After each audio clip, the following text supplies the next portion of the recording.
Hello, guys. Good night, good day, good morning. Um, let's talk about eyes today. It's gonna be a good one.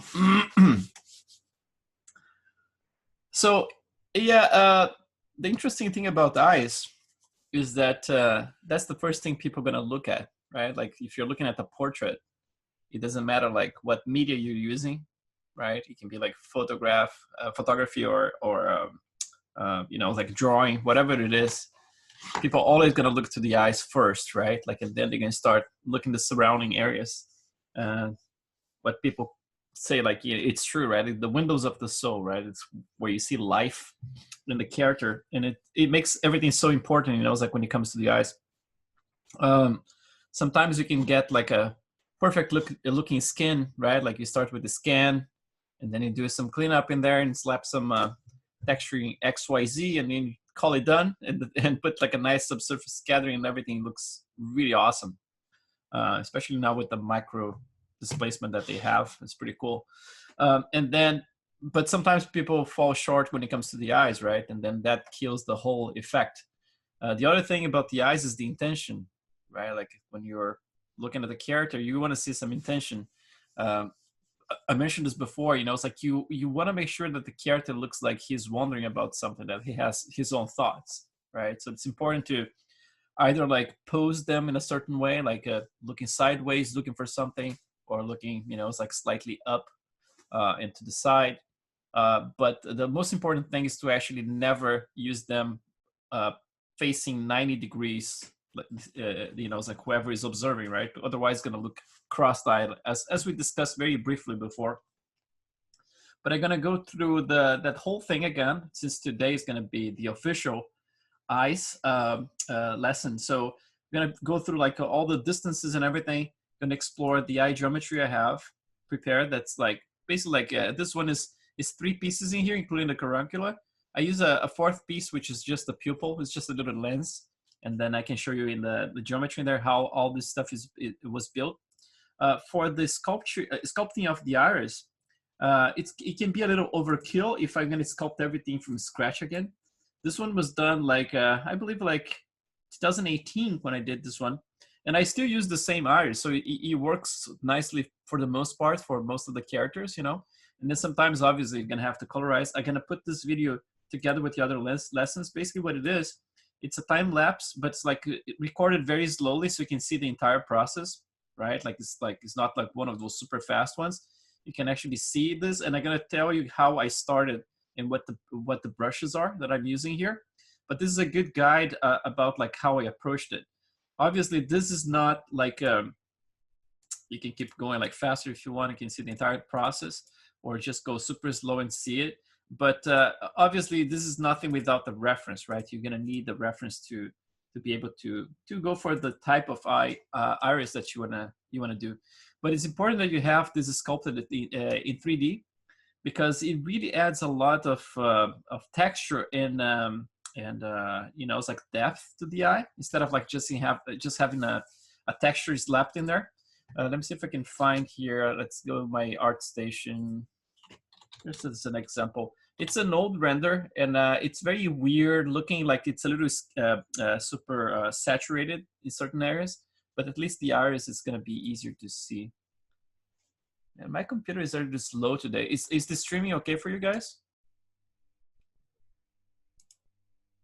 It's working fine for me. Okay, cool. Yeah. Yeah, it's like some of my apps are taking forever to open and stuff. I don't know, maybe there is an antivirus like running or something. So let's see, for example, this is kind of like an old one, but at least to see the iris, how it looks like rendered with that, right? So scattery a little weird in there, but at least like the iris, let's see if I can zoom in. Oh, right, get this, let's see, like that. So you see, like, this is like, there is almost no texture whatsoever. It's almost like a completely plain color, but it has so much depth in there, it's like with all those little lines.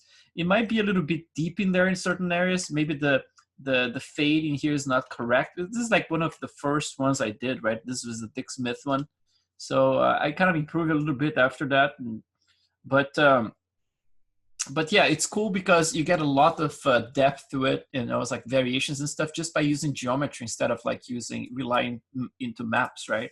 So that's basically the same geometry I used for him. That's like was sculpted, like I said, 2018. I'm gonna put this video up. You guys can follow it, but I'm gonna just discuss a little bit what type of brushes I used in here. So basically this, I'm using like a radial array to create this. Let me show you how it works in ZBrush if you never did it. Let me just duplicate this guy here and then hide this guy. Let's start fresh with this one. For example, like go to the lowest resolution. I'm gonna delete my highest, click higher. And then basically like the geometry itself looks like this. So this is gonna be the iris.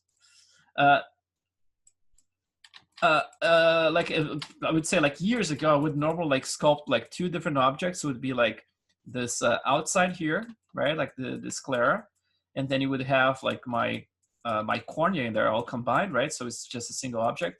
But inside of it, I would have like another sphere that would go all the way around, right? But over time, I decided to actually just use like a geometry like that's much less dense than full sphere in there. So it's basically like it's a sphere cut in here just to create this disk. Because at some point here, I'm going to show you in the shaders, we're going to be basically controlling the fade between the completely transparent in the cornea here, which is like very mirror looking with the refraction and everything. And we're going to decide, like, depending on the character, how much fade we're going to go between completely transparent to a little bit more milky. But this transparency is not going to be something that's going to go all the way here. You're probably going to stop around here. So it doesn't matter if you have like a disk like this, you're never going to be able to see like the borders unless you do something wrong in there. Looking for the profile here, it looks like this, you know, it's like you get a little bit of a distance in there. If you can close that distance even more, even better. But it's fairly close to the surface. So not so much around here. You don't need to make sure that's like completely tight with the surface, but definitely close to this border here. You have to get close enough so you don't have a lot of leak happening there. You know, it's like otherwise the refraction is going to start leaking in there. You might get a little bit too much shadow, you know, from this little leak in there. It's cool to have a little distance so you can have a little bit of a shadow, which creates that little halo, helps with the halo. Obviously going to be reinforcing with a little bit of kind of like a procedural map, like a circular one, just to get a little bit of that halo. But we're going to be blending a lot of it, right? So for the geometry itself, again, it's going to be the base mesh for it. It's going to be something very simple like this, right? So basically, like if I smooth it out completely so you can see, let's get the smooth Z sub, something like that. So it's going to be something very simple, but it's going to have a little bit of you know, it's almost like a very shallow volcano, right? It's like you're going to have those borders in here. They're going to be a little bit more elevated like that. And then it goes down. And then in my case here, I made it in 2 steps. So basically like it starts with this border a little bit raised, both from the inside and also from the outside. You can see there's a little bit of a raise happening around there. It goes a little faster. And then goes down until here. And then goes faster around there. So it's like there's basically like 1, 2 steps instead of like just one, right? So it's got like 2 steps in there. And then I'm gonna show you the geometry after it's sculpted, but this guy here, let's say you started with the disc that's completely perfect, right? When you started, you're probably not gonna have any imperfections. It's gonna be just like a perfect little circle with a disc in there, right? In terms of the topology, you see like I just extruded this area here in. In theory, you don't need all this stuff because I'm using like a little black disc that's kind of like a little lens that's covering there. Because I don't want to, you know, it's like unless you want to create an effect, for example, like red eye or something like that, that you want to make sure that you have something inside that's going to create a, you know, like some subsurface scattering or something that's going to add some cheating there for the blood all the way at the bottom. Unless you're going to do something like that, you can get away with just like covering this with a little black lens in there, right? So in theory, I would not need like this cap in here, but I have the cap there. And then at the end of it here, like it's pretty much like sharp, right? It starts with very sharp line in there and then extrudes back. And then, so if I start sculpting this, I would subdivide, let's say, like once, twice, 3, 4, 5 times here. So 5 times I get like 800 million. Let's go one more. So like 3 million polygons. So, and then what I used here was actually the radial symmetry, right? And the way it works, if you guys are not familiar, you probably, most of you are, but basically if you click this little button here, radial, you have to make sure that you have the right axis as well. In my case here is Z, right? So we're gonna have Z, mirror symmetry, and then R. And then you can define how many, what's the counting here. So if I put like 4, I'm gonna have only 4 dots, right? And then go back here, I had 40. So I started with 40. Put the round number in there. So in that case, if I go with my, get like any brush in here, let's see, carve, I can start like, oh, color, sorry. Let's use this one. So I can just like, you know, it's like start with like little lines like that just to help me. But just as a blocking stage, you know, it's like just blocking some of those lines. I can actually go a little bit beyond the border, kind of like that. I can use, in this case here, it's just like the standard brush. But then for sculpting all the forms, I'm going to sculpt like using the clay buildup with a little alpha plug to it. I can use like 35 or something like that. And in this case, I would turn off the symmetry. And then I would start carving the negative stuff and the positive stuff. So for example, like I would carve like a little hole in here, another one here, a little, try to make sure that you have like different sizes and you know, and depths as well, right? And then over time, once you block the entire thing, I mean, like you're gonna start building those little walls around them, right? And then they're gonna get a little bit more kind of like random. So you're gonna have some different stuff happening, right? But the cool thing is that when you get like close to the border in here, you're gonna start building some kind of like little tunnels, which you're gonna see around here. You're gonna start building. So you see like those little zigzags around there. This is the very beginning here.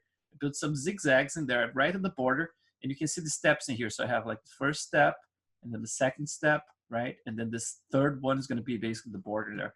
So you're gonna see I'm gonna start building these little zigzags in there. But you know, so it's mostly like defining like the little caves here. And then this zigzag you're gonna see being developed all the way around here. So you're gonna start seeing there. When I was building, it was like, it looks like a garage for an ant, right? An ant has a garage. And there's gonna park the little ant car in there. So like all those little garages in there, like all these little tunnels. Obviously I'm not like digging all the way to go through and make like deep, right? So it goes in just a little bit, just slightly, just to create this impression that everything has a little tunnel, right? And these tunnels, they have to actually become those bigger forms like that. So over time here, if you look at the time lapse, they're gonna be building that. And at the end, all that stuff that we use, like all those lines at the beginning, they're very, very symmetrical here, right? I start like blending them right there and adding a little bit more asymmetry and adding more form in there, kind of like melting them, right? And then slowly building like asymmetry around the whole thing. But the important thing is to actually have those structures to look like they're kind of like a little webs connected to each other. You guys can do a much better job than this, by the way, because you know, like if I spend more time, I think this was like probably like a 2-hour session or something, like poking around. But I have to stop being lazy and do a brand new one at some point. But the way I started was basically by looking at some references like, let's see if I can find here, this one's. So if you search on Google for eyes macro photography, this is gonna pop out. And that's basically a bunch of different photographs of eyes, right? And I mentioned this before in the previous classes, that it's interesting to look when you have like some, the brown eyes, they have this very spongy look to them. Everything is very porous, right? You're gonna see like a lot of those brown eyes, they're very porous. It's kind of like a sponge kind of looking, right? This guy here as well. This one even has some kind of like some little spikes in there, like it's kind of very weird, right? I bet this is an alien guy in disguise. So, you know, it's like, it looks like a leg of an insect in there if you look at just that little line with those little spikes in there. But this is not like the most common thing. Some of them you're not going to see those spikes at all. So like this one is a bit more like fibers around here, but then very, very porous, right? And then this is kind of like goes on and on, like for those a little bit more brown eyes. But then as you start seeing them getting greener and greener and more towards blue, you're gonna start seeing those you know, it's like tendrils or whatever you want to call that, getting a little bit more complex to the point that when you get like to a very blue eye like that, some of them are very, very, you know, it's like there's lots of lines, and all those lines in here, they are not going to be visible in those brown eyes, which is very weird. It's almost like this becomes more translucent, so you still can see some of those little caves in there, those little forms, right? But they become more like little tendrils, almost like a jellyfish. And then there is like some transparent structures in there that form all those little rays going around, which definitely you're not going to see in an eye like that. You know, it's like you can see multiple like brown eyes. This one has a little bit of tint of green in there, but you're going to see is a different type of character to the eye itself, right? But in terms of structure, that's very similar to what I sculpted in there. For example, this one, right? You get like those smaller lines in this area right here.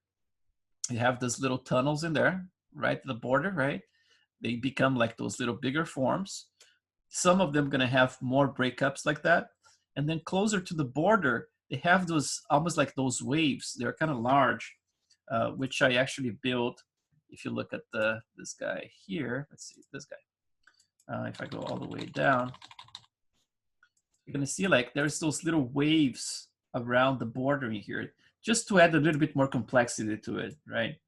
But this is basically, I think this is before HD. Let's see if I have HD. Yeah, it's kind of like overkill because I don't think the HD is adding a whole lot in here, but it's there, you know. So it all depends of what type of iris you're going to be sculpting. But definitely like take a look at the video because it's pretty straightforward. You can observe like how I sculpted it, but it's basically me with the reference on the side and then trying to copy, you know, eyeball, like, you know, it's like the stuff I was seeing in the reference, making sure that you have add like enough depth to those things, right? Otherwise becomes very shallow. And then if you have enough depth, once you have like the subsurface scattering, that has to be very, you have to be very careful with it, by the way. Otherwise it kind of erases all the detail. Imagine that this is like it's a very tiny structure, right? So if I'm using like the same subsurface scattering depth or scale that I'm using for the skin, for example, this is going to be too overkill for this. It's going to be too strong. So that means you're going to have to make like the scatter a little bit less in here, so it doesn't go like all glowy, you know, in those areas. It has to be fairly flat in a way, almost like, unless you're doing like those you know, lighter irises, then those look like they have plenty of subsurface, but it's a very delicate balance in there to get it right. So in terms of the iris, that's it. When it comes to the form, right, like the shape of it, and then the topology looks pretty much like straightforward, right? There's not a lot in there. But then the UVs, let's just take a look here. So if I go to UV map and then morph. So my UV is pretty much like this, right? It's just a circle. So before I brought it to ZBrush, I already did my UV in Maya, just make sure that it was pretty nice and flat in there. It's kind of weird like that the morph UV is not turning completely flat as it should, but maybe let's see if with UV master I can do that. So work on clone, and then let's do like a flatten. Yeah, something like that. So it's kind of softer inside. So when I subdivided it, I have like it as soft, but then the borders are square, right? So it's square and then gets softer around here. And then you see, like I have like quite a bit of geometry. I try not to go too low res with it. Let's go back to my unflatten here. So try not to go too low res, right? Like, so I have, I don't know how many sides in here, but it looks like maybe 32 or something like that. Because I want to have more support to sculpt stuff in it, right? So if I go back here to my original one, this one.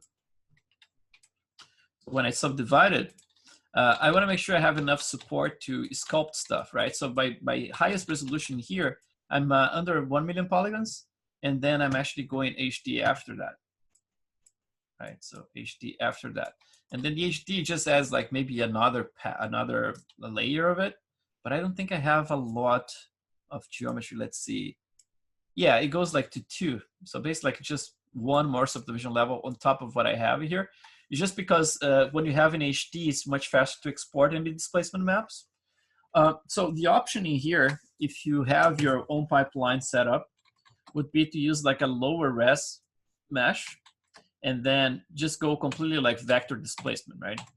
But vector displacement for me was always like a pain in the butt because you have to figure it out what the, you know, what the color channel you have to flip and all that crap. Like depending on the render engine you're using, it might demand you to flip a different channel. There's like all kinds of stuff.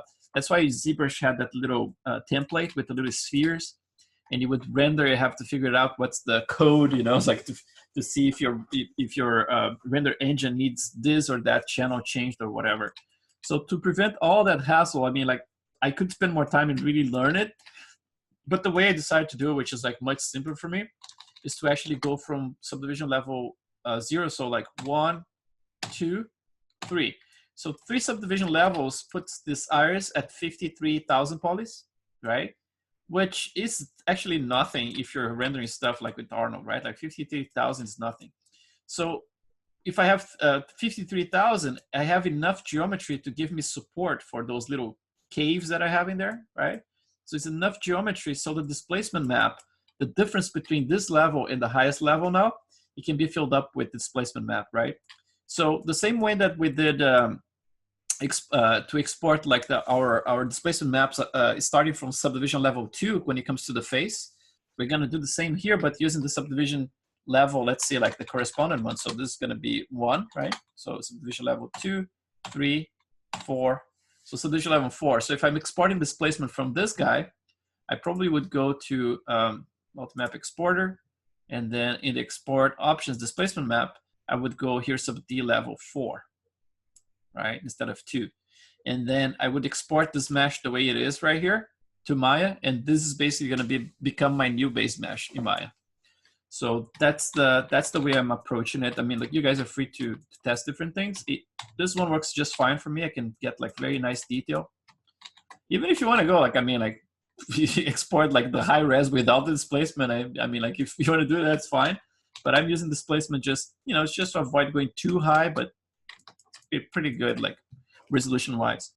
So in terms of the brushes that I use to sculpt it, they are basically like the clay build up with the little alpha sign, like I said, for all those little caves, everything built with it. And then for those sharper stuff, basically like the standard brush with the little pointy alpha 39, right? The one that I always tweak. And then just that basically. So not a lot of, you know, mystery here. For those little lines around here, those little waves, you can do the same. You can use like the clay buildup, and you can actually reduce the, you know, like focal shift, so you get a little bit sharper. And then, you know, it's like if you sculpt something around the edge, let's see, with a little stronger intensity, you know, you can get those little lines. I'm doing very big here because I'm working with the mouse instead of the tablet. But, you know, those little lines, just to build up some of those forms like that. You can come up with like, you know, it's almost like little waves in there, right? So, you know, with the sharper focal shifting here, like a minus 60 or something, you can get a little bit, you know, it's like more, the fall off is gonna end a little sooner, and then you can get a little bit of a sharper, you know, feeling to it. If you went too sharp, then you can go a couple of subdivision levels less, like a little lower, and then just smooth it out a little bit and then go back. So that's kind of covers the, you know, the sculpting. But watch the videos because, like I said, they're very clear in there. For the texture itself, right? The texture of the iris, you're gonna see it's very crappy the way I have in here. It's like if I switch to my flat color, it looks like this, right? I think when I did this one, I don't even know what I did here when I did, but I think what I did, I just like used like some cavity map just to find those little edges, just to add a little bit variation to them. But you see that the color is very, very crappy. I mean, like there's not a lot going on because most of the color that I'm using comes from Maya. So in Maya, I have like a bunch of ramps that I'm using.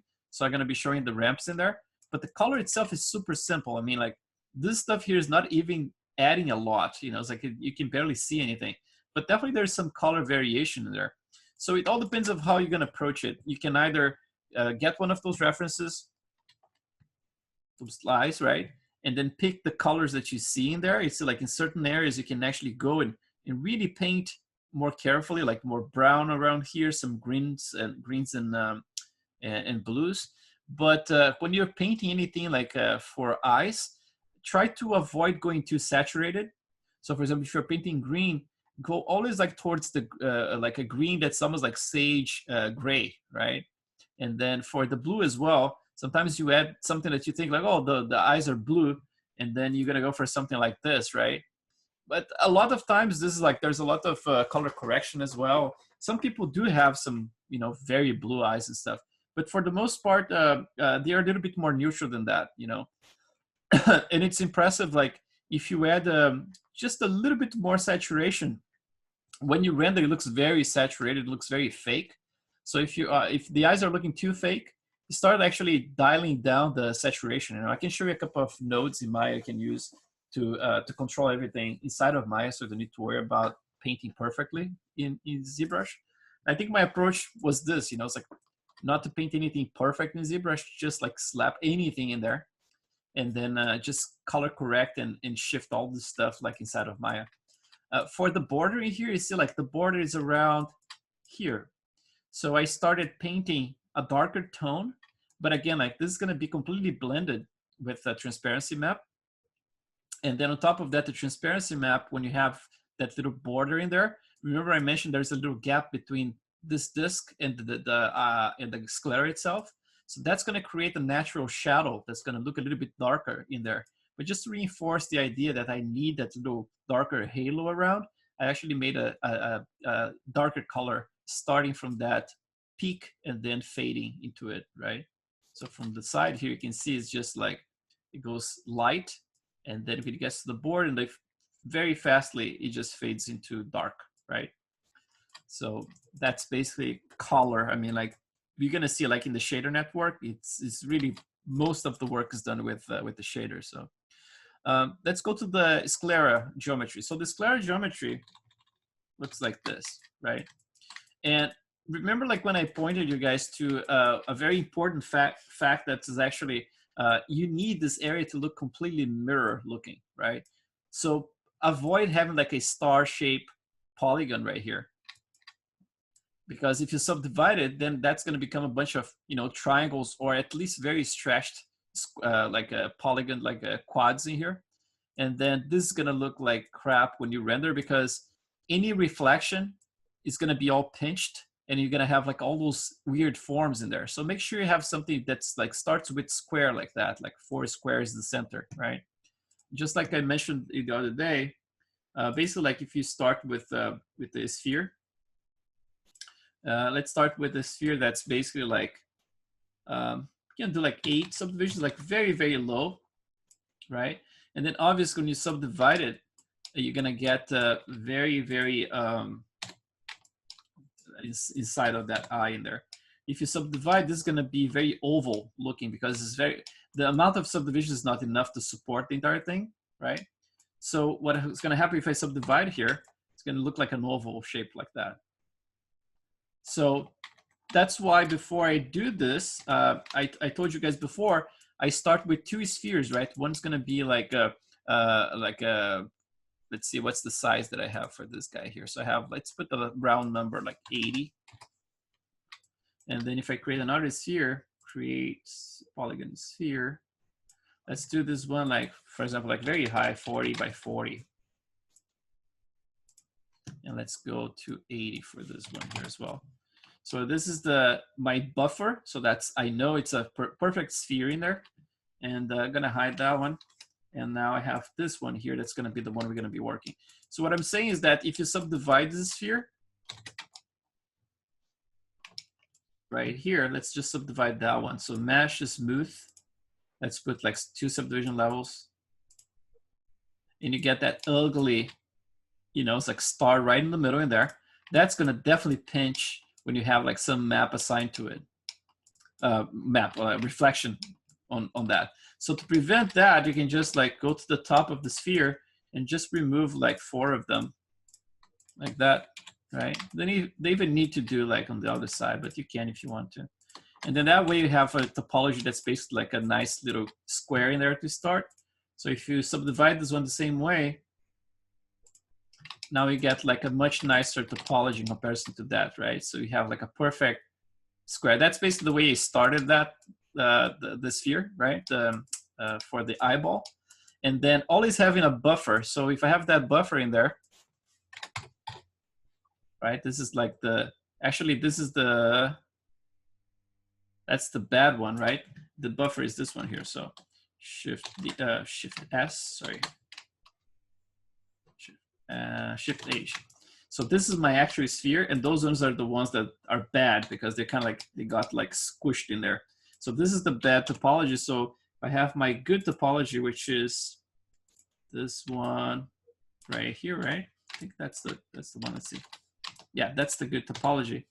So this one we're going to be projecting into this one, which is the buffer we saved. So we can actually select just the good one, like the good form first, and then you go to select with control the good topology that's inside of it, right? And then you can just say like project this new form into the old mesh by going to edit mesh, actually to mesh, and then transfer attributes. You just say vertex position, turn everything else off, and then based on world if you want to. And that conforms to the sphere. Just don't remember to delete the history, right? So go to edit, delete by type history. And then now you can delete the bad one, the one that was just a buffer for us. And now you have like a perfect sphere, right? A couple of little problems in here. I could scale it more perfectly, a little closer, right? Like it was elongated before. I could actually conform to prevent that kind of stuff. But this, that's basically how I did it. And then for introducing a little bit more of that, the cornea part, I normally just select some, let's see, select from the side here. Get something like this. And I can just scale it down. But obviously this, you're gonna have to observe the actual size, the correct size, but I'm gonna do very roughly here.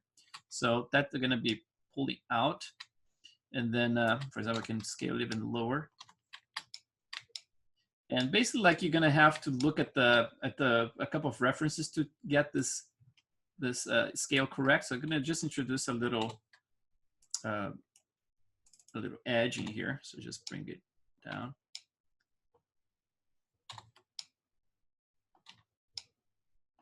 And then probably this one a little bit low too. And then, yeah, until you get like a little bit of, you know, it's like an indentation in there. That's gonna be like, it cannot be super sharp though. It has to be slightly more soft like that. I might need an extra set of edges just around here. So you're gonna get this here. Oops. Yeah, this one's good. So just like, you know, make sure that the transition is good between those forms in there. So at this point here, I would basically like have to scale down this entire thing. I could actually select the top one in here. If you press B, you can go like soft selection. And then you can potentially do something like, you know, like switch to scale. And have like, let's see, B right there. Yeah, but it's a very basic thing. I'm kind of like goofing around here because I'm lazy to just like conform it. But you definitely can do like a very good job with that. I can show you the actual geometry that I have, which is, let's see, let's get all those guys visible. Display, show all.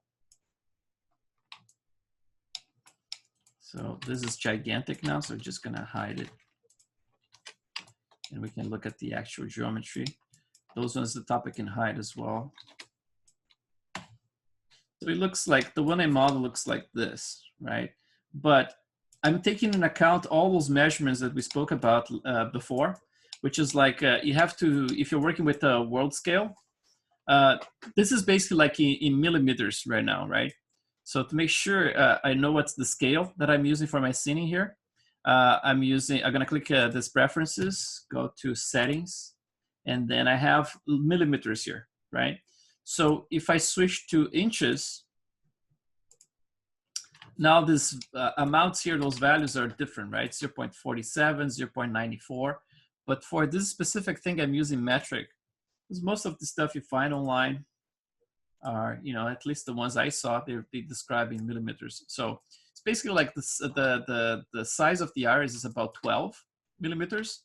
And then the size of the eyeball itself, it's all the way to 24. So basically like this is half of this, right? So that's the proportion.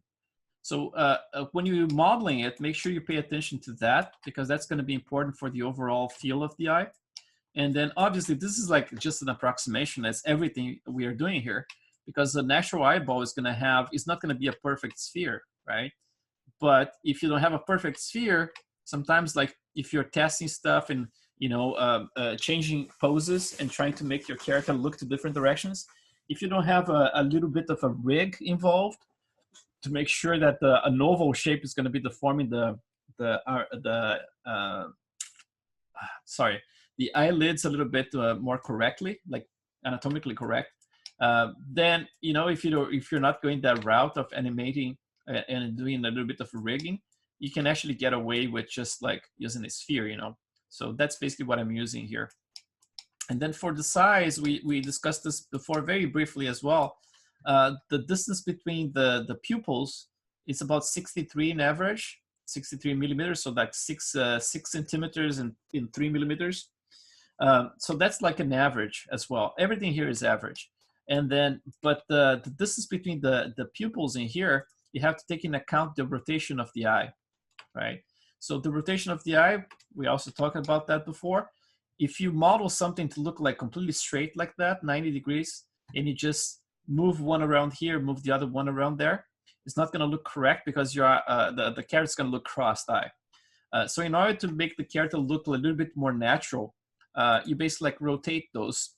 I would say like around like 2 degrees, 2.5 degrees outwards, right? You go from something like this all the way to this. So basically like I got around, let's see if I rotate back in here to something slightly more square, how many degrees I get, let's see. Yeah, about 2.5, I would say. 2.5 is pretty close. So let's see if I do 2.5 here. It's pretty square, pretty close to square here if it's 2.5. So that means I'm rotating those eyeballs 2.5 degrees outside. So between them is about like 5 degrees offset, like from the difference, right? And then once they are rotated like that, then I'm measuring the pupils, and then I'm gonna get 63. So if we have 63 millimeters between the pupils, and we have 24 millimeters and 12 for the size of the eyeball itself, when you put them side by side like that, you're gonna notice that there is this gap that's gonna cause in there, right? So the distance between the eyeballs is not the same as saying like the distance between the eyes, right? Because when you're talking about the distance between the eyes, when you're doing drawings for proportions, you're talking about like the little corners of the eyes, right? And when you talk about the corners, you have to take into account the furuncula as well, right? Because that's gonna make the eye look bigger than it actually is. So the eyeball is one side, but then the furuncula is actually making things a little bigger. So once you add the carunculus and you have like the corner of the eye and then the caruncula around here, then the distance between them is going to be roughly 3 eyes, right? But then if you look just at the eyeball itself, you're going to have some gaps in between in there. So, so that's it for scale. And then the geometry as well, right? Like pretty straightforward. It's just like a sphere with that little topology that I said. And then for how much it bulges out, that's a mystery to me. I don't know exactly how much it does. I've seen like lots of different like drawings and references. In some of them, you're gonna see like very bulgy like that. In some of them, it's gonna be like almost like nothing, no bulge, right? So I got like almost like an average of what I was seeing. You can get like some, maybe like some profile pictures of some eyes and then try to capture that curvature. But the curvature I have, like at least like as a visual, you know, reference, if I look from the top, if I turn this one on, that's kind of like, you know, if you want to freeze this frame later and look, that's kind of like how much bulge I have in there. And that's how much geometry I have. So once I have that subdivided and projected and everything, I save this one as my new base mesh, and I don't go lower than this. I keep this one because I want to make sure that when I subdivide, I have enough support so it doesn't go, again, like skinny, right? Like it doesn't lose volume. So I have plenty of geometry in there, but that's how much bulge is being caused. If you want to make sure you have like this as two distinct forms, just like I did before, just like create a copy for the buffer, right? Like an object you can project back to it as a reference, and then copy that one and create a slightly more flat version of it, kind of like squash it a little bit, and then offset it, and then start with that. Once you have like one overlapping with the other one, then you can actually use that one in there as a reference to actually project just those vertices. You know, you can actually selectively, you know, just project a bunch of vertices to another object in there. So that's another way to do it. But topology-wise, pretty straightforward. Then ZBrush here, let's see how this is constructed when it comes like to the detail. So detail-wise, so there's the geometry in there. The bulge looks like that, right? So not a lot, but yeah, it's a pretty bulgy. And then if I subdivide this, you're going to start seeing some form being created in here, right? So you're going to get all those little veins in there and everything. So for the centering here, it doesn't actually matter what color you're going to paint because this is going to be all transparent at the end. So I left it completely white, right? I started the paint of the eyeball with the basically white. Let's see if it's white or offset. It's pretty much like a plain white. And then the only thing I tried to do based on the reference I was looking was instead of like having everything white around here, is to introduce like not only the red tones, basically like when I'm painting here is the same process I used yesterday, right? I start with a very broad version of the spray paint. So for example, like the poly without this alpha here. So a very broad version of it. If I get a color similar to that, let's see, like that. That's too much. So let's get a little bit more distance between them. So let's get a stroke. And let's see, maybe I can use the one alpha that's a little bit bigger. Let's say 40. Yeah, that works. So you can start like with a very big, let's do a copy of this, duplicate. And then just work on that one. So let's paint this guy here white first. And then let's see, yeah, we can do manually. We can use the other one as a reference on the side, so totally fine. So if I have something white like that, I'm gonna start with that.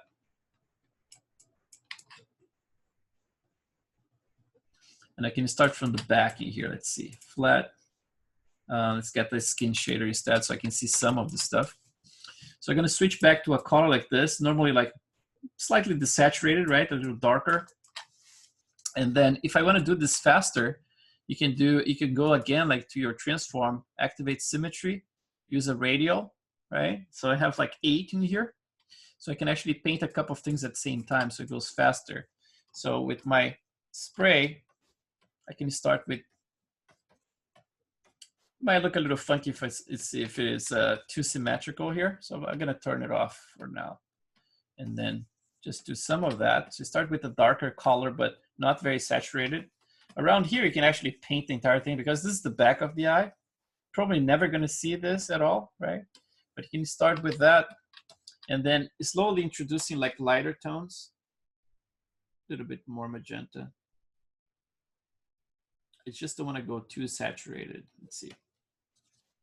Yeah, something like that. So like very slowly you start covering this whole area. I'm using like 100 for the intensity here, which is not what I normally use. I normally use very, very low intensity stuff.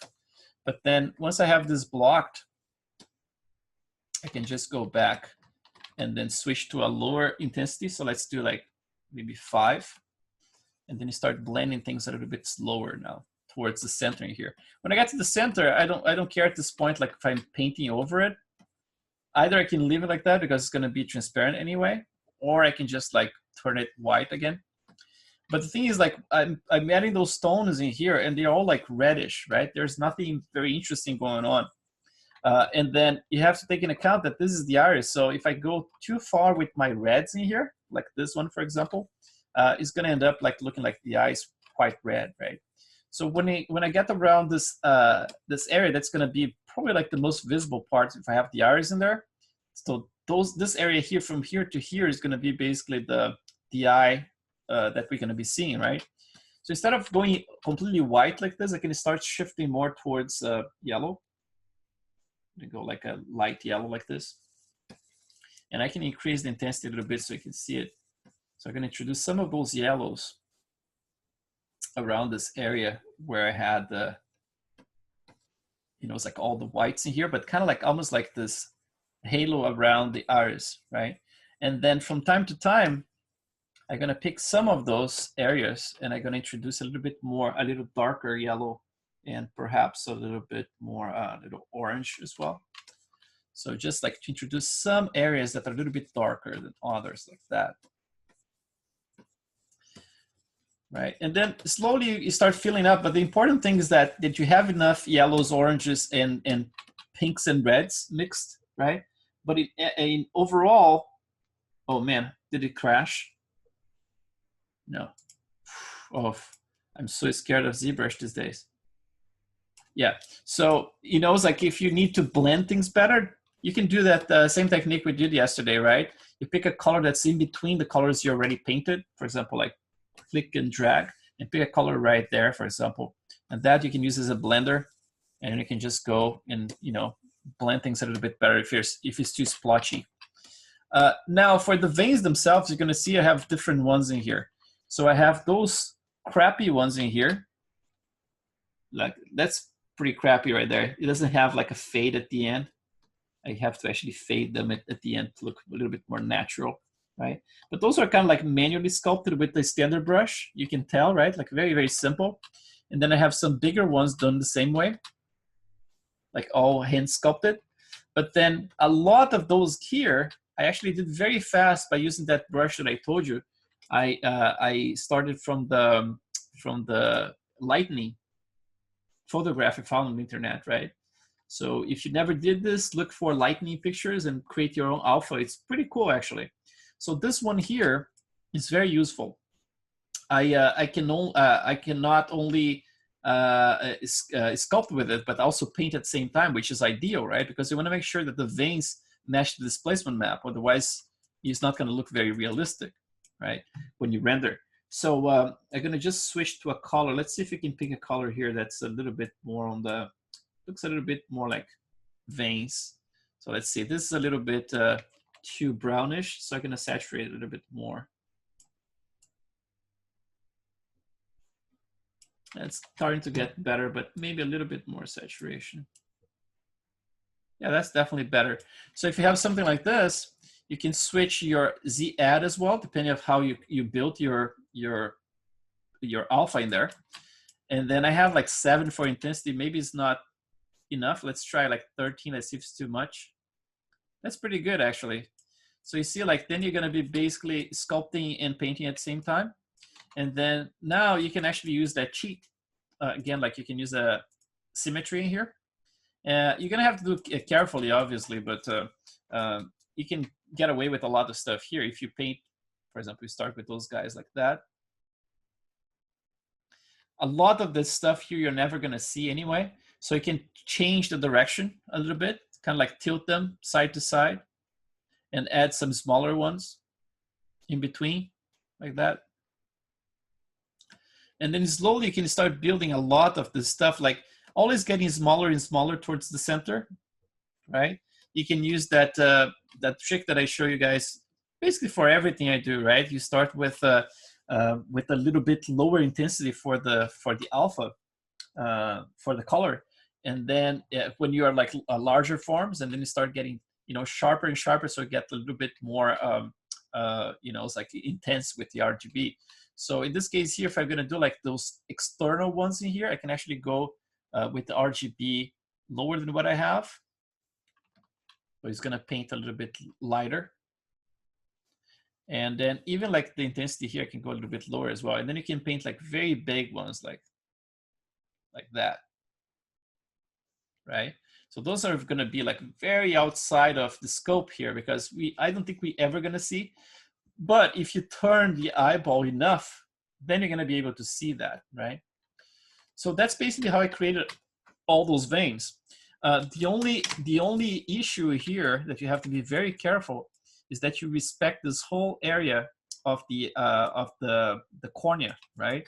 Because if you have like, let's say like veins going all the way here, that's going to start like breaking the mirror effect we want in that area, and that's not going to look good, right? So if you have a doubt where you have to stop, you can always turn on your iris, and you can turn on transparency, and then you're going to be able to see that's going all the way there. If I switch things here to see like that. So around here, I have to make sure that I don't hit this area of all the way like to the edge that I'm seeing there, right? So I probably, like, if I already did that with this guy, let's turn off this one. So if I see something like, it's actually pretty okay. I don't see like, oh, this guy here seems like he get a little bit too close.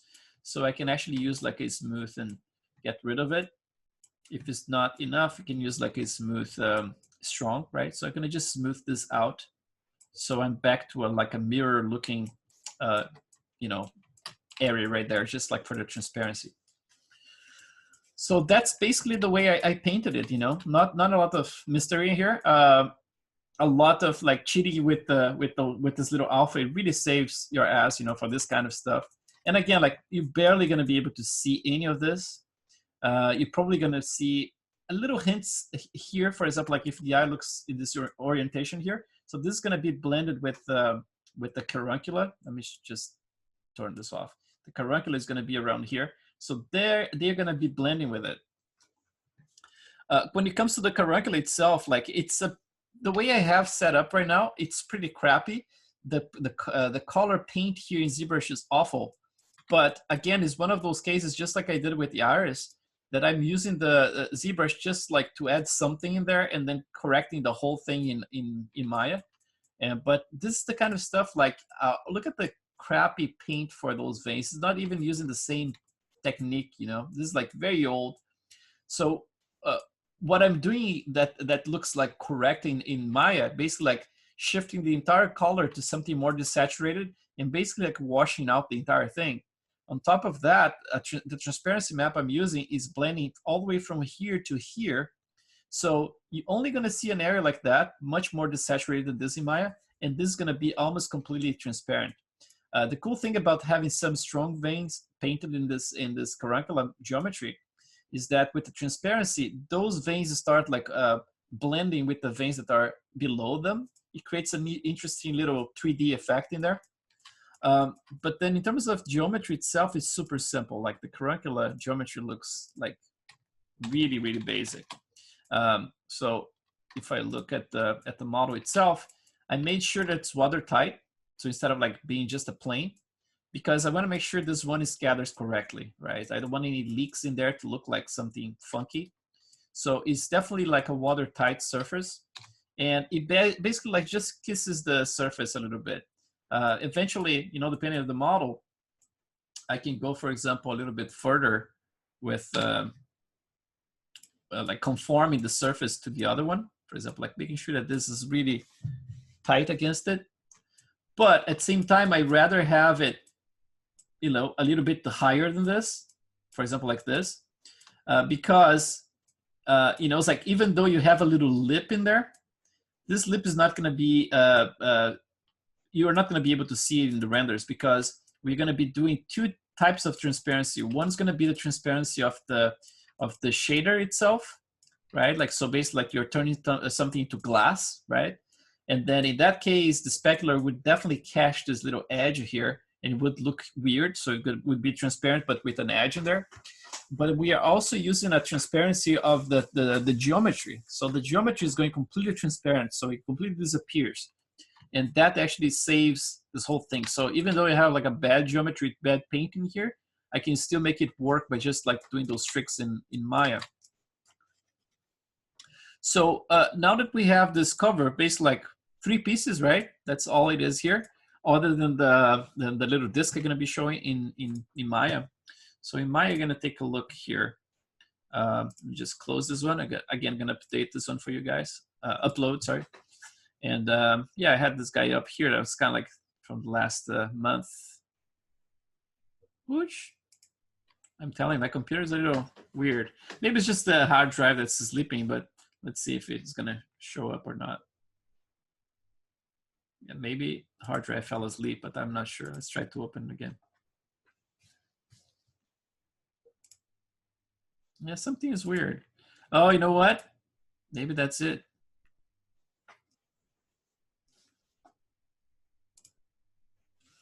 Can you guys hear me? Yeah. Okay, cool. Yeah, because apparently I had my VPN on. I think that was causing some problems, but not with the image, obviously. But I think like the internet, the issues I was having, like being a little bit slower, I think that's what happened. But yeah, it's like weird because I cannot open this. Let's try to open in Photoshop. Sometimes Windows get into this weird mode. Yeah, Photoshop goes faster. So that's basically like the eyes I'm using. I can even switch to the same scene so we can look at the same mouse. But you see like the blending between like the carunculum in there and the sclera, like it's very nice, you know. It's like it's kind of like blends very nicely in there. So I'm gonna be showing you guys how to do that. And if you watch those videos in the past, you probably already know everything here. So it's gonna be a little bit repetitive for you. But if you're doing this for the first time, it can be a little useful. So let's see, let's get one of them. We don't need all of those guys now that we got all the measurements. Let's hide everything, keep just one guy here. Let's do a render from scratch. That one's just like a little tested it before. So I want to see the meniscus here, the caruncula. So the combination of everything here in this corner. Just to show you how things are blending.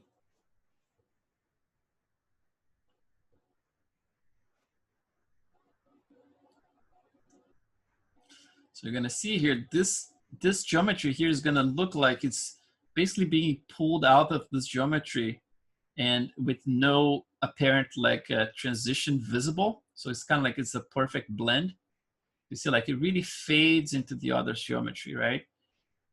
So that's what we want to do in our model, you know. It's like we don't want to see any transition. It's almost like this has to blend very nicely in there. So let's take a look at this. This like looked like an old map, by the way, because I think the new map has more of those little micro veins. I think this was more like a hand painted, I think. And I think I went a little far with the veins in there as well, but it's gonna make sense at the end anyway.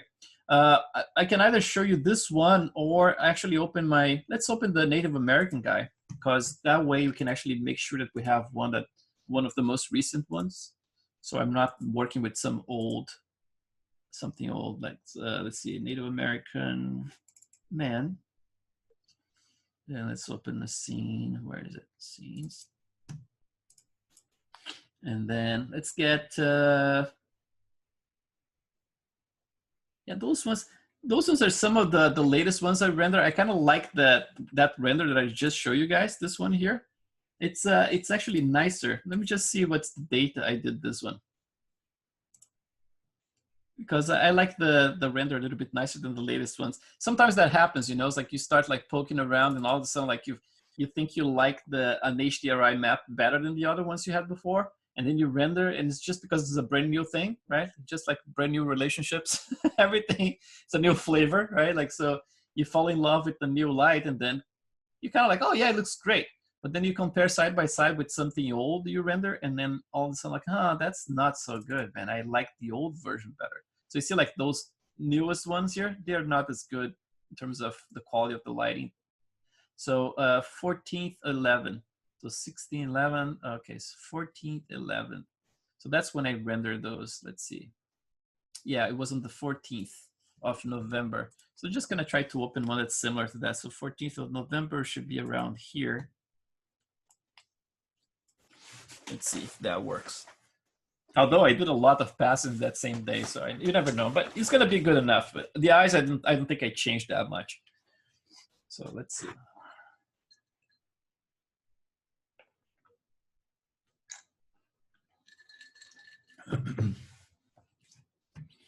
Those scenes, like as soon as you guys start adding like XGen to your scenes, the sizes of the scene is gonna really get pretty big, and the just opening and closing those files get pretty slow as well.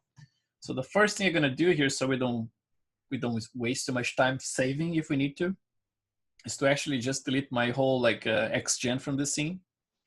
So things get a little faster to work on. Let's see, just it's still loading. There you go. So let's get XGen, and then I'm gonna start by deleting everything here. Boop.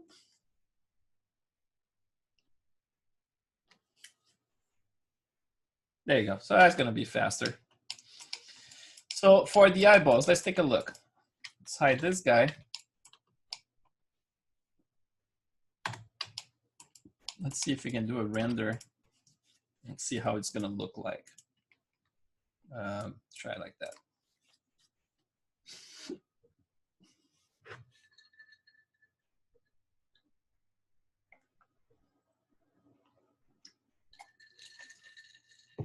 Yeah, that's a nice little eye.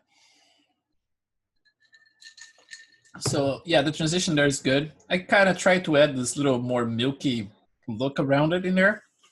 But again, like this is kind of like it's a tricky thing because you can actually get this transition to be very, very soft, or stop a little bit briefly, right? Like for example, instead of like having a very soft transition, you just get a little sharper line in there. I normally like to get a little bit more soft in this transition, because I mean, like you look at those references, sometimes you get a very soft transition, between. I mean, like even here it looks a little sharper, but if you look closely, it's a fairly nice transition between those, So I tend to do a little bit of a nicer, it's like blend between the things. So I'm gonna show you how to do that as well. So you're gonna see it right there. I have my my geometry underneath, but then because I'm bringing this transparency in a very, very long blend in here, it's causing this to become a little bit more, milky around the edges. But at the same time, I believe I did some of that tint in the iris itself. So it probably has a little bit of a tint in the iris itself. So let's take a look. Like as soon as it renders a little bit more so I can see it, then let's explore this very exact same eye. And then at least like for today, if you guys get all the settings that I have, I think those gonna work very nicely for your models. But obviously, like I always say, you can do much better than I can do it here by just like really putting the time, it's like in exploring things and shifting things around, doing, it's like adding different things to the shader. But I'm gonna tell you that for a ballpark, for starting, if you do exactly the way I have everything set here, the same parameters and settings, you should be able to get a very nice looking eye from the get-go. So I'm gonna try to give you that first, and then you feel free to just like improve on it and kick my ass. So you guys have any questions? I'm gonna be, of course, like I'm gonna be exploring all this stuff, so I need some time to actually explore all those shader networks and pass you all those parameters. But meanwhile, if you guys want to ask any questions, feel free.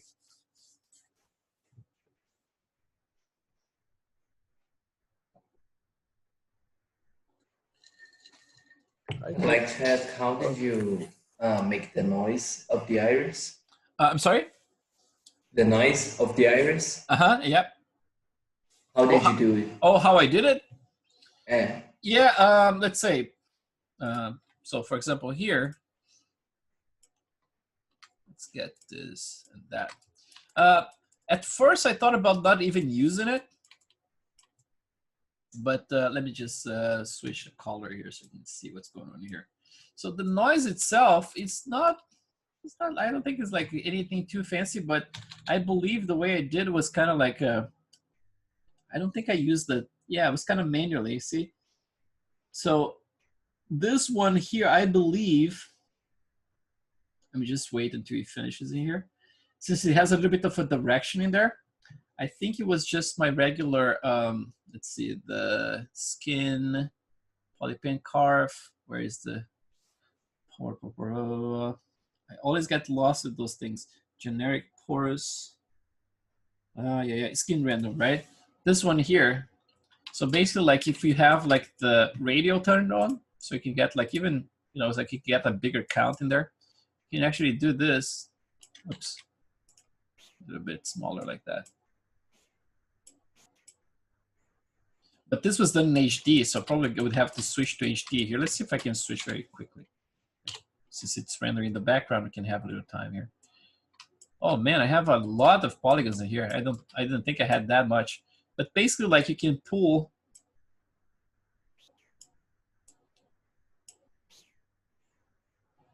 Doesn't seem like it's the same one though. I'm not sure what type of texture I used in there, but it's definitely like some made up alpha that I used. I don't know. Let's see, like a resolution a little bit lower than that. Let's see.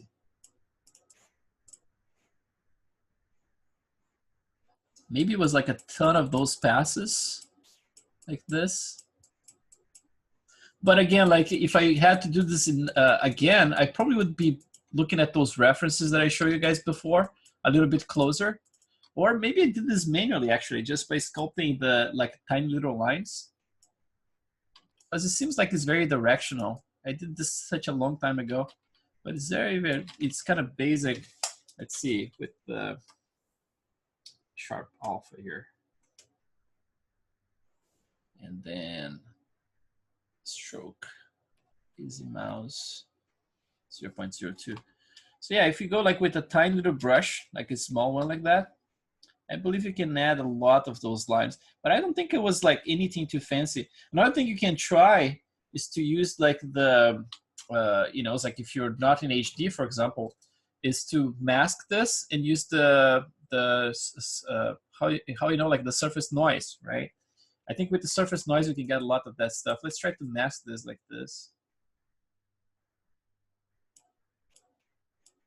And add a little bit of a fade. That a little higher. And let's switch. Let's see what the surface noise does to this. Go to your surface and then noise. I wonder if you can get away with stuff like that, you know, let's see. Because that can give you maybe like a nicer kind of like little craters and stuff if you do it with the right settings. Maybe like with the broken up curve here. The curve is pretty cool to play with those things. You can get a little bit more spongy, you know, it's like if you do something like that. But I don't know, it's something to experiment. But I think I would try something like that with the model. Just looking at those references, looks very spongy. I would have to find a setting here with you know, it's like with the correct amount of bump, actually noise for each one of those. But let's say if I have something like this, I would just apply it, and it would get something like that. So yeah, it's like it can be done in any way you want. But I mean, like I think this the surface noise I think would be a good start, and then you can actually hand paint this stuff. You know, it's like I did, like to add more direction. But just by looking at those references, some of them like this, you know, it's like it's very, very noisy. So it's kind of like yeah, not a lot of direction in there. It's pretty much like very spongy. Yeah, any noise would do it actually. I think the scale has to be correct though. If I have something that's too, you know, too large, it probably would have be a little weird. And maybe like I could reverse this effect here instead of like going positive. Maybe I can go actually instead of like negative, we go positive with it. So something like this. You know, that looks pretty spongy as well. So yeah, You can definitely get away with that, man. Hey, Chris. Cool. Yes. Yeah, I think you didn't say before, but at which resolution are you exporting then the displacement for Oh, the displacement. Yes. This is all 8K. Oh, 8K also for the iris. Okay. Yeah, the iris and the eyeball, they are both 8K. I mean, like, overkill, right? Like, for that size, I think 4K would be fine. But yeah, it's like, I like killing my machine here. Okay. So, and then one thing I forgot to mention was actually, we did mention this before, but I'm going to just repeat it here. If you go to Windows, Modeling, UV Editor, so my UVs for the eyeball, they look like this, right? So it's basically like square edges at the, you know, at the very cut, so like halfway. And then basically like it's a smooth UV inside, and then it's a square UV outside, like the borders, right? The back of the eye has that ugly star there because you're never gonna see it. But the way I did it, I basically like started with a frontal projection. So I project from the front like that. And then I cut the UV right in the middle right there. So from this point, that's 180 degrees. That's the big UV that I use, like basically right in the middle of the aisle right here. Make sure that's right in the middle, right? Because the reason why you need the UVs to be smooth around here and not smooth around there is because, you know, for Arnold, you're gonna get like, you're gonna prevent a lot of seams if you have like unsmooth borders around UVs. But because we need to use like a radial map for this area, if this was all unsmooth as well, the radial map would fight with it, and you would have like those kind of like ugly artifacts around here. So it has to be smooth. Then for the iris itself, the UV looks like this, right? So even though it's pretty much square all the way across, because I have a lot of geometry in there, because it's coming from the how you call it, the 53,000 polys, then I have enough like that radial fading here, or a circular map would work fine with this, you know, because you have enough subdivisions in there to make it work. And also because the colors are so diffuse as well. And then for this guy here, the UV for the carunculus looks like, oops, this. So you can see the map that's being assigned there is actually, you know, this part here is actually just an artifact in there. The transparency is happening just around here, so at the bottom edge, right? I could potentially make this completely square to make it even perfect, more perfect, right?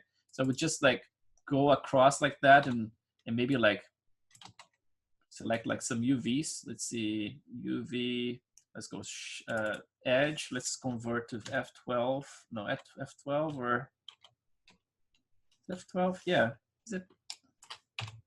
Yeah, F12. It's just because I had the how you call like the soft selection turned on. So this way I could potentially to just go and make completely flat like this. So I'm gonna go again, like double click to select the edges, and then press Control F12. So we're gonna go to this. So if I do this all the way across, oops, again, convert F12, Control F12. So I could have potentially in this area here a very perfect transition, right? So I would have like the transparency map would look very perfect when it goes across it. But again, like my stuff, a lot of stuff, like I'm not that pristine with it. I look for the results in the render. If it's looking good enough, I kind of like, you know, it's not the most you know, it's like clean scene you're ever gonna see. The stuff I have to do at the studio, they have to be very precise and everything is expected. But at home, I mean, like this transparency here is going to be good enough for what I need. And then basically like this is the back of it. So this is the front, actually this is the front and this is the back, or vice versa. So you're only going to see the transparency basically like, you know, blended between like the back and the front. So it's going to be like a blend between the two. So it should work just fine. So let's look at the shaders in here. In terms of the render itself, looks like that, right? So we got like our little veins in there, breaking the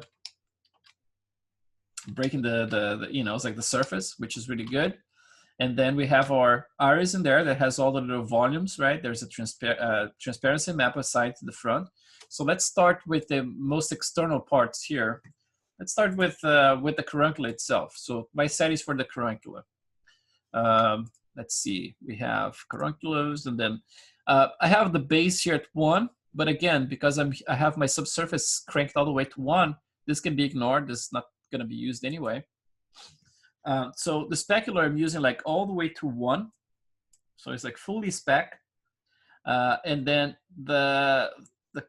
although like I'm gonna tell you that the most successful stuff that I did, like I think were like some older renders. And I think the specular I had a little bit lower than 1. If I'm not mistaken, it was around like 0.85. So you play with it, you know. At 1, you're going to get this result in here, basically. But if you go a little bit lower than that, you might get a little more natural look, you know, because sometimes if you look at the eye, you don't get like a pure 100% reflection, you know. It's like you get a little bit less than that, but I might be wrong. But in this case here, I'm using 1. And it's looking okay. For the roughness, I'm using 0.010. So basically, like it's not like a perfect mirror. That would be like at 0.000, right?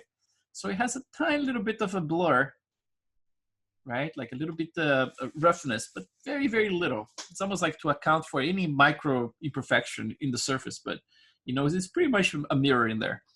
And for the index of refraction, this is an important one because if you're dealing with refraction for the eyeball, let me just do this. Let's save this, store, and then let's go to the side, something like that, and do another render just so you can see the refraction of it. Let's try that. Let's isolate this around here. So depending on the angle, obviously, this is going to change quite a bit. So let's see if I spin around here.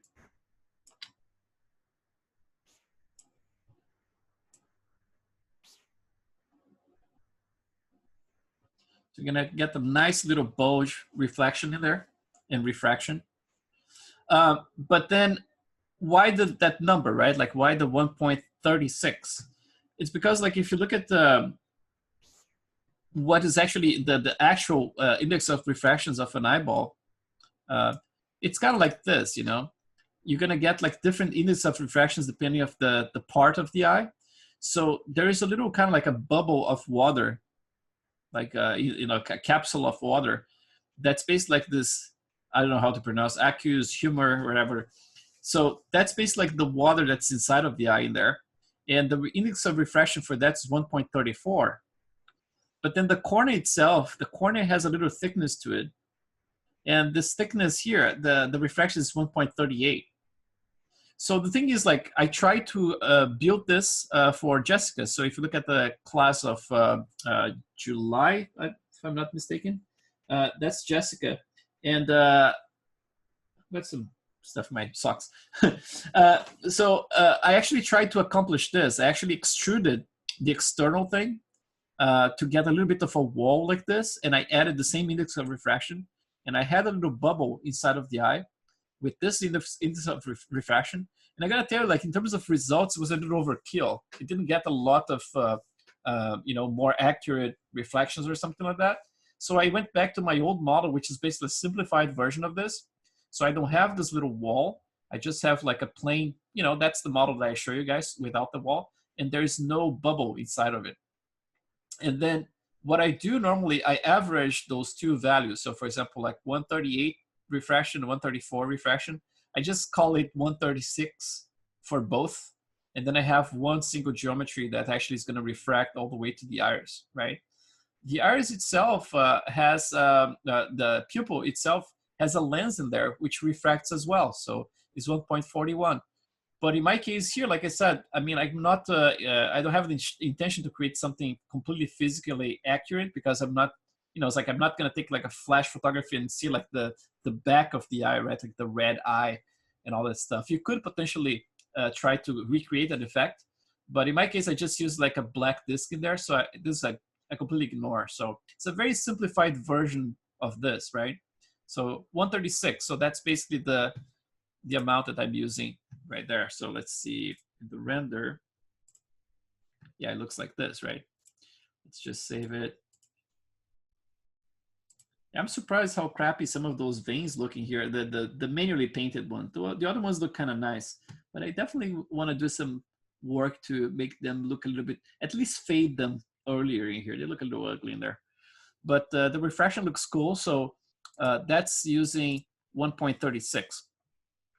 Now let's take a look at transmission, right? The transmission is an important one because, oh, actually I'm looking at this guy here, right? So I'm using the same index of refraction for this little guy. I thought I was talking about the eye itself, but yeah, so I'm using 136 for this one. And then the transmission, let's look at the map, which is basically like a V ramp, right? It's a vertical ramp. And then the interpolation is smooth.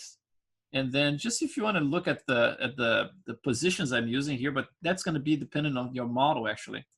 Yeah, it's going to be hard to see actual position here. Maybe like 112, 57. This one is 0.25, 15. But that's going to be dependent on the space that you have, right? So for example, mine is in relation to the position of this in relation to the entire map, right? So it's just that little piece right there.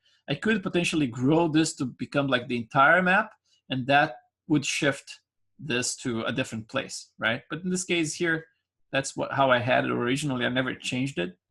So yeah, it's just like it's enough blend to be able to, to create a transition in there. The way to see it, you have to do like interactively, right? So if you have like this piece here rendering, let's see if you can do a render like that. And then I can just select this area here of transition. And then if I change anything here,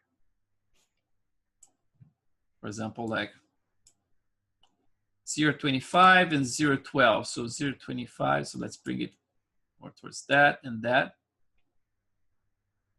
Oops. You see, like it's not giving me a lot of effect in there. Let's try the other way. It's because this map is being plugged in two different places. It's not changing a lot in there because I think the transparency of the object is taking over at this point. So let me just undo this. Let's do like 0.25 here, just to keep it the way it was before. Sorry. 25. This one's going to be 12. Just like round numbers, I guess. So what's happening is that I have a secondary transparency. So basically like this is a vertical transparency just to match my map, right? So if you have your map oriented horizontally, you would probably use like the type here would be like a U ramp instead of like a V ramp, right? To find those nodes, I mean, like it's all inside of the hypershade, right? And then you can use Maya, for example. You have like your 2D textures in there. You have ramp, right? You just add a ramp, and that's basically it. That's how I used it. In Arno, you also have a ramp. So like if you go to, let's see, utility, AI, ramp, RGB, and ramp float. So I remember like in one of those versions of Maya when I upgraded, the maps that I had plugged in here, the ones that came from Maya, like the ramp map, all of a sudden stopped kind of working there. And then to be able to make it work, I had to switch to a AI ramp float, which is like an Arnold node. So if you have any trouble with the ramp from Maya, you can just switch like to a ramp float. It has the same controls. You can have it vertically, radial, circular. But in this case here, it's working for this scene, so it should work for you guys. So, and then let's go back in here. So this is the first one. The transmission has a map plugged. There's no scatter, nothing changed in there. For the subsurface, it's cranked all the way to 1. This is against the caruncular, right? All the way to 1. And then the subsurface color, I have my color map plugged in there, which looks like this. That crappy one from ZBrush, right? Just like we saw in there, pretty crappy. And then, but I'm tweaking it quite a bit. So basically, like the first thing I'm doing here is saturating it, right? So if I do this, the render, so you're gonna see there, if I go all the way to 0 here, which is the default, it's gonna look very saturated like that. It looks very red, right? So by reducing the exposure, gonna make everything a little bit darker and more desaturated. So -1 in here. Just bring it down a little bit, right? And then here there's a color offset, right? What the color offset does is this. Let me just click one time so this one is actually saved in there, so I know the color that it was before, so we can undo. But let's say by default there is no offset; it's black, right? So you get this super dark color that's exactly what's coming from ZBrush, right? But by introducing offset in here, you can make it more and more pale, all the way to white, like that, right? But in this case here, the color that I picked, instead of like just going straight to white, I actually picked a color that has a little bit of a tint. So the values are like this, like a little bit past red, kind of like between red and orange, very desaturated. So it's kind of like a brown that was desaturated, basically. Like if I go all the way here, it's brown, right? But this one around here is pretty desaturated. So it's anything that works for your model. So like it's a quick way to do like a little color correction. Not color correction, but really, you know, it's like shifting things around and offsetting. That way, actually, a lot of those veins, ugly veins that I painted in ZBrush, they're kind of gone because I'm actually offsetting the entire color, right? But this is not like an actual color node that you have available in Maya, for example. You can switch the whole thing. You can control like the hue and saturation, you know, it's like you can shift like red, green, blue, and stuff like that. This is just offsetting the entire thing towards that color. So that's basically it for the carbuncle in terms of color, right? But you can see like a lot of the stuff, instead of like painting perfectly in ZBrush, I just use those nodes and regular controls within the texture to just like control things and shift around, you know. So that's the subsurface. The coat, I'm using some coat as well. So basically, like the same way that the specular is causing like a very it's very almost like mirror looking, right? 0.010, but has a tiny little bit of roughness to it. I actually am using the coat, which is very much like a mirror here. So in this case here, it goes all the way to 0.2. So that I think the intention when I did this was to create like a very sharp reflection in the middle and have a tiny little bit of a blur, you know, halo around the reflection by increasing this one here, like the secondary. The specular became the secondary and the coat became the primary. So the units of refraction in here, just for the coat, is 1.5, right? This one is basically going to control mostly the, you know, the reflection itself, not so much the refraction in here. And then for color is white, and the weight is basically like 0.5. So if I have 1, it's like half of that. So it gives plenty of specular in there. But again, in the past, I had done some different versions of this eye here that I was using like 0.85 for weight or for specular, and probably around 0.8 to 0.9 to coat. So, you know, something like that. For Shin, not using anything. So the weight is 0. Emission, nothing, because it's not the self-illumination, right? A thin film, nothing. Now, geometry is important, right? Because remember, we were talking about creating transparency here by adding a map, a ramp. But that, again, like it turns everything into glass, right? Like you're using a map. If you have a glass in your hand, I mean, like you're still going to see the reflection and everything. So that would not work for us because we want to create like a perfect transition between one object and the other one. So to do that, instead of like just using the transmission, you match that with the opacity here. So if you go to opacity, now we have a ramp in there, right? If I go like, let's see, like back in here, now we can see the transparency changing. Let's go all the way up like that. Now it's completely gone, right? Like you're gonna see, it's gonna start showing up very slowly. So it's basically gone in there. So if I go back in here, I'm gonna start rebuilding it like a ghost, right? Look, the carbuncle is starting to show right there at the tip. Then I'm gonna build it more, gonna make it more visible around here. So like the transparency is very soft. So it's like goes from this to completely transparent very fast. So I'm gonna have to find the sweet spot. The best way to do this is to start with the carancula over like a different type of shader. So I can use like a gray shader. So you can see exactly where the transition starts. I would start probably close to this little dimple in there, and then go from here like very, very softly towards the sclera, right? So basically like this is being controlled again by a ramp map, which is very similar to the other one that we had. And this is plugged to the geometry opacity.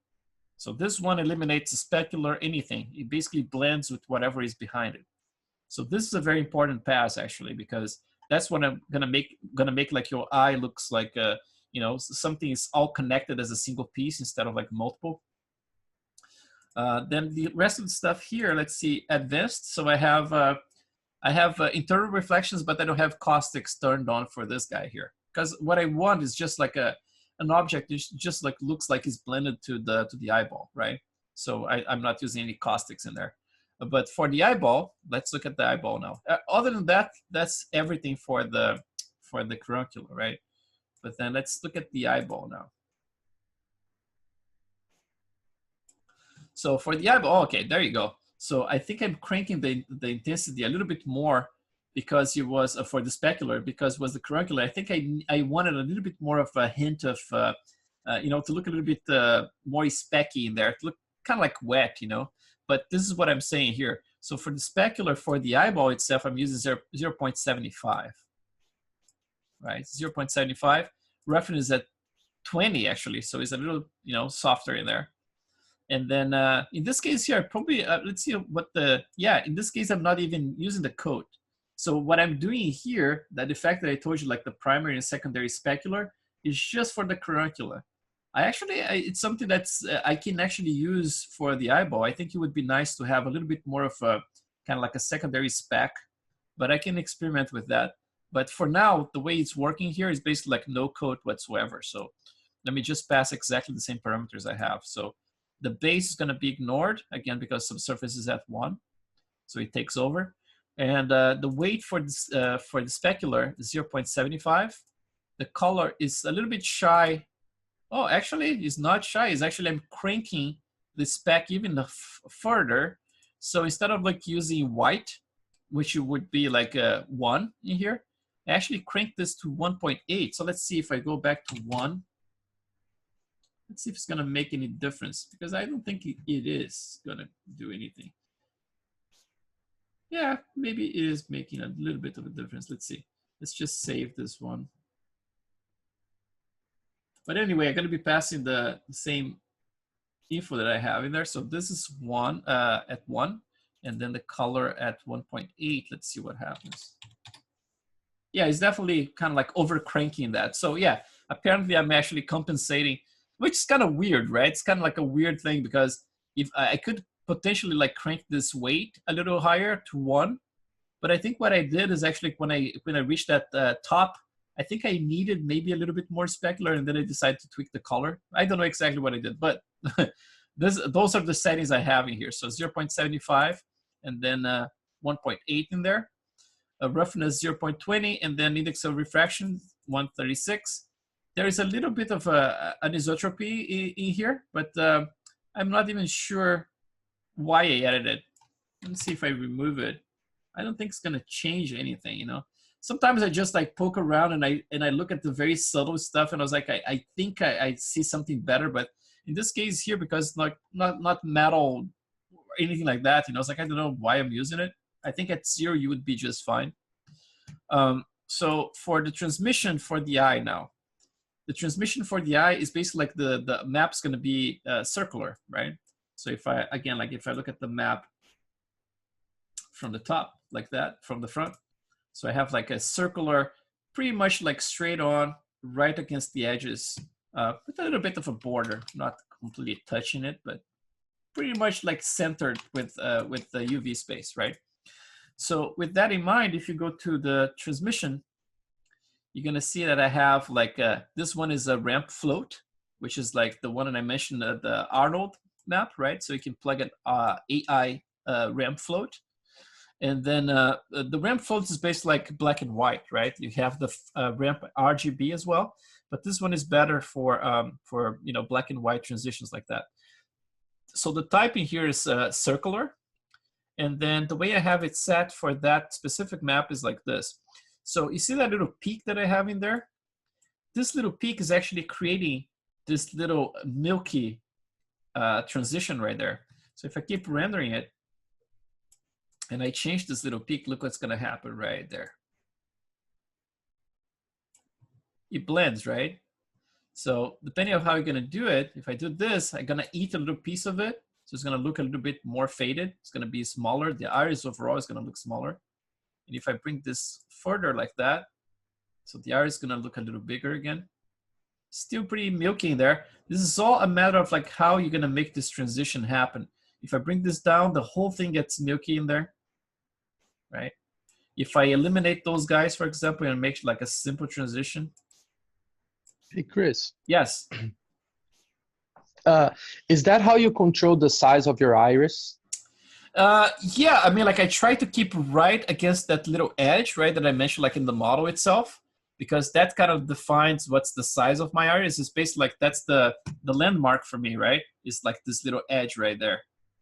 But then if I want to cheat a little bit, you know, so I can control like and make sure that the iris look like either a little bit smaller or a little bigger, I can actually control with that. And this, for example, like if I'm making bigger like that, you see like the edge now is pretty hard, but I can actually bring this one out now and add a little bit more transparency right there. And you can, you know, you can always play with this, you know, it's like you see what's the transition you want, but you can definitely trick like the size of the iris by playing with those maps, you know. Okay, cool. Because mine are looking really big, and I try to make them smaller in the model, and I destroyed my eye. But I'll Yeah, go back one version and try that one. Ideally, you would have to make sure that the eye is at least in the ballpark, you know, it's like it's close enough. And then do it like any small tweaks with this one. But yeah, make sure that you kind of follow that, you know, it's like 12 millimeters for the iris itself and then 24 for the eyeball. And it should be like in a good ballpark, you know. Okay, cool. Thanks, Yeah, man. no problem. So this is the transparency, right? We just took a look. And then this actually the transmission, right? So the surface itself, now for the transmission, unlike what we did with Carancula, we are not going to have like to make the geometry transparent, because we want to make sure that all the reflections are still working for the front, right? So only going to use the transmission with a circular map that we can control. Subsurface 1, and then the scale is a little bit larger than the scale of the skin. So instead of like 130, 135, I'm using 1.5. So it's a little bit more scattery overall, like the eyeball. This one, I think I'm adding a little bit more front scatter to it, like just 0.1. So again, like if you go negative values, you're adding more back scatter. If you go positive, you're adding more front scatter. And if you keep it 0, basically like it's the expected thing, right? Like the default is to scatter equally from the back and from the front. So there's a little bit of a compensation in there. Sometimes he adds a little, you know, little hint in there of stuff. So now for the subsurface color, let's see what we have. We have the map of the corner, which is, again, like it should be fairly simple and straightforward. Looks like this, right? Again, round around here, like it's always smooth UVs internally, and then all unsmooth for the edges, right? Let's make sure that we are rendering with the correct settings. Let me check. I hope I have it set right. So if you select the model and you press Control-A to go to the attributes, let's look what we have here in the second tab under Arnold. So I have my shared SSS in there. Another setting I forgot to tell you guys, look at this. By default, every time you import a new object to Maya, it comes with opaque turned on. And that means that all the shadow is going to be opaque. So that means everything is expected to produce like an opaque shadow with no transparency in the shadow whatsoever. But if you're using like transparent objects like this, if you click this opaque, that means that the shadow produced by the corner itself is going to make everything look darker. So like the iris is going to look very, very dark. So make sure that you have this opaque turned off. So next time the light hits the cornea area here, it's going to produce the transparent shadow. So that's going to look correct. And then for this guy here, the same thing. Every time you have anything transparent in the scene, you just turn off opaque. Don't forget that. And then let's take a look at the subdivision, Catmull Clark. The UV smoothing, you see, like this is not correct, because I would expect to have the UV smoothing happening with the pin borders, right? And then everything else. So I have like everything linear in here, and I don't think this is correct, because I think my my UVs, they are fairly round internally, right? They look rounder internally. So what I'm gonna do here, just make sure that things are more correct. I'm gonna just do like a UV smoothing. I'm gonna pin the borders, which my borders are square, and then do it again. Let's see if we can see anything different. Because it's so subtle, maybe you're not gonna be able to see it. But definitely for stuff like a transparency map, you're gonna have a little bit of a difference in there for sure.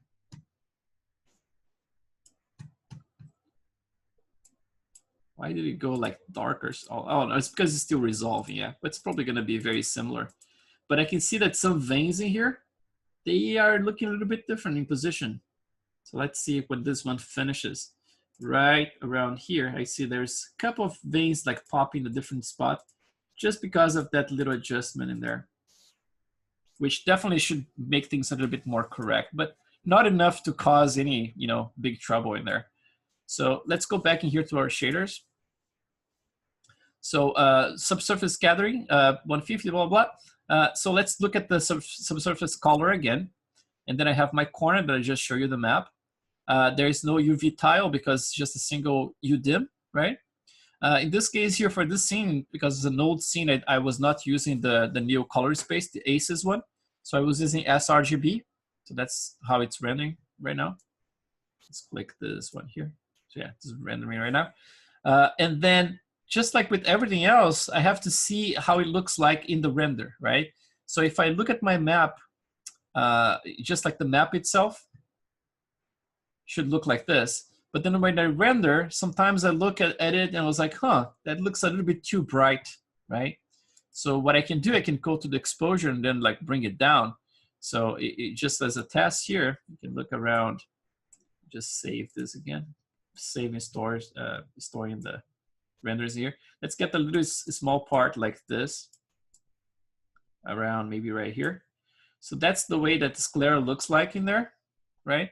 But if I bring this exposure all the way to 0, it's much brighter, right? So that's basically like, it started like this.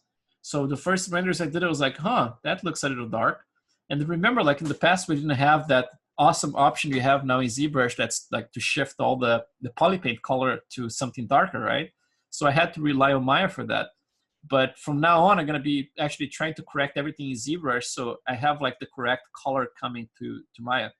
But in this case here, the default was too bright, so I basically like -0.75.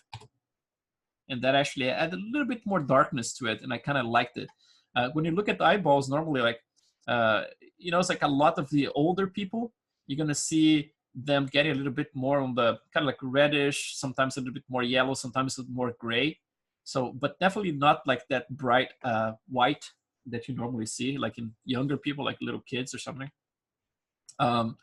But then another thing that I did in here was to actually color correct the color gain in here. So the color gain by default is 1, and then you can actually shift this color around. So if you want to introduce some little hints of different colors, you can play with this. So what I did in here was to use another circular map, right? Like the circular AI ramp RGB this time. So because it has color in it, it's not like a black and white map. Black and white maps you're normally going to use for transparency, right? So it has to be flow to create like a perfect transition. But for this case, in this case here is just for the color itself. So I'm using ramp RGB also from Arnold. And then this one is a circular one, and I have this curve in here, looks like this. So basically like starts black, which is like the center, right? And then it slowly gets a little bit more towards like yellow. So if I click the color here, you're gonna see like it shifts towards yellow just a little bit. And it saturates from white a little bit down as well, right? So it's a little bit more towards orange, yellow, a little bit more saturated in here. And then a little bit less intensity, like a little bit more towards black in there, right? So again, like this kind of stuff, if I bring this out, you're gonna see like, look at that dark area right there, right? So this is basically like, I wanna just kiss it just slightly to create a little halo around it, but without being too aggressive with it. So I can keep going back like this until I find an area that I really like. For example, like if it's something that's just a kiss like that, I kind of like that way, you know? But in this case here, I think I was pretty back right here. I think I made like a very soft transition, right? It's another way to control. If you have like the map set that way, like circular, right? Like with the UVs being projected from the front of the eyeball, you have so much control with those ramps. You know, you can introduce all kinds of stuff. You can plug, for example, like here in this color, I can plug a texture, right? And I can have some weird stuff happening there. I can, you know, if I need the eye to be a little bit more towards orange, right, or yellow, I can saturate more like that and preserve the center more like dark, like I have in there. If I want this, for example, something very weird for a alien character, green like that, right? So you can have a little halo that's green in there. So yeah, it's very like, you have a lot of flexibility, you know, with this with those ramps. So that's why I use them to help me with anything that comes funky from ZBrush. And then the rest here is default, basically like color offset. There's no offset, color gain, all good, right? So nothing else to see here. And then for the radius, by default, remember, like I used that color that's 1 in RGB, 0 to 1 is basically like 1, 0.35 is 0.20, right? For the skin. But in this case here, I'm plugging the map again. So I'm just using the same map.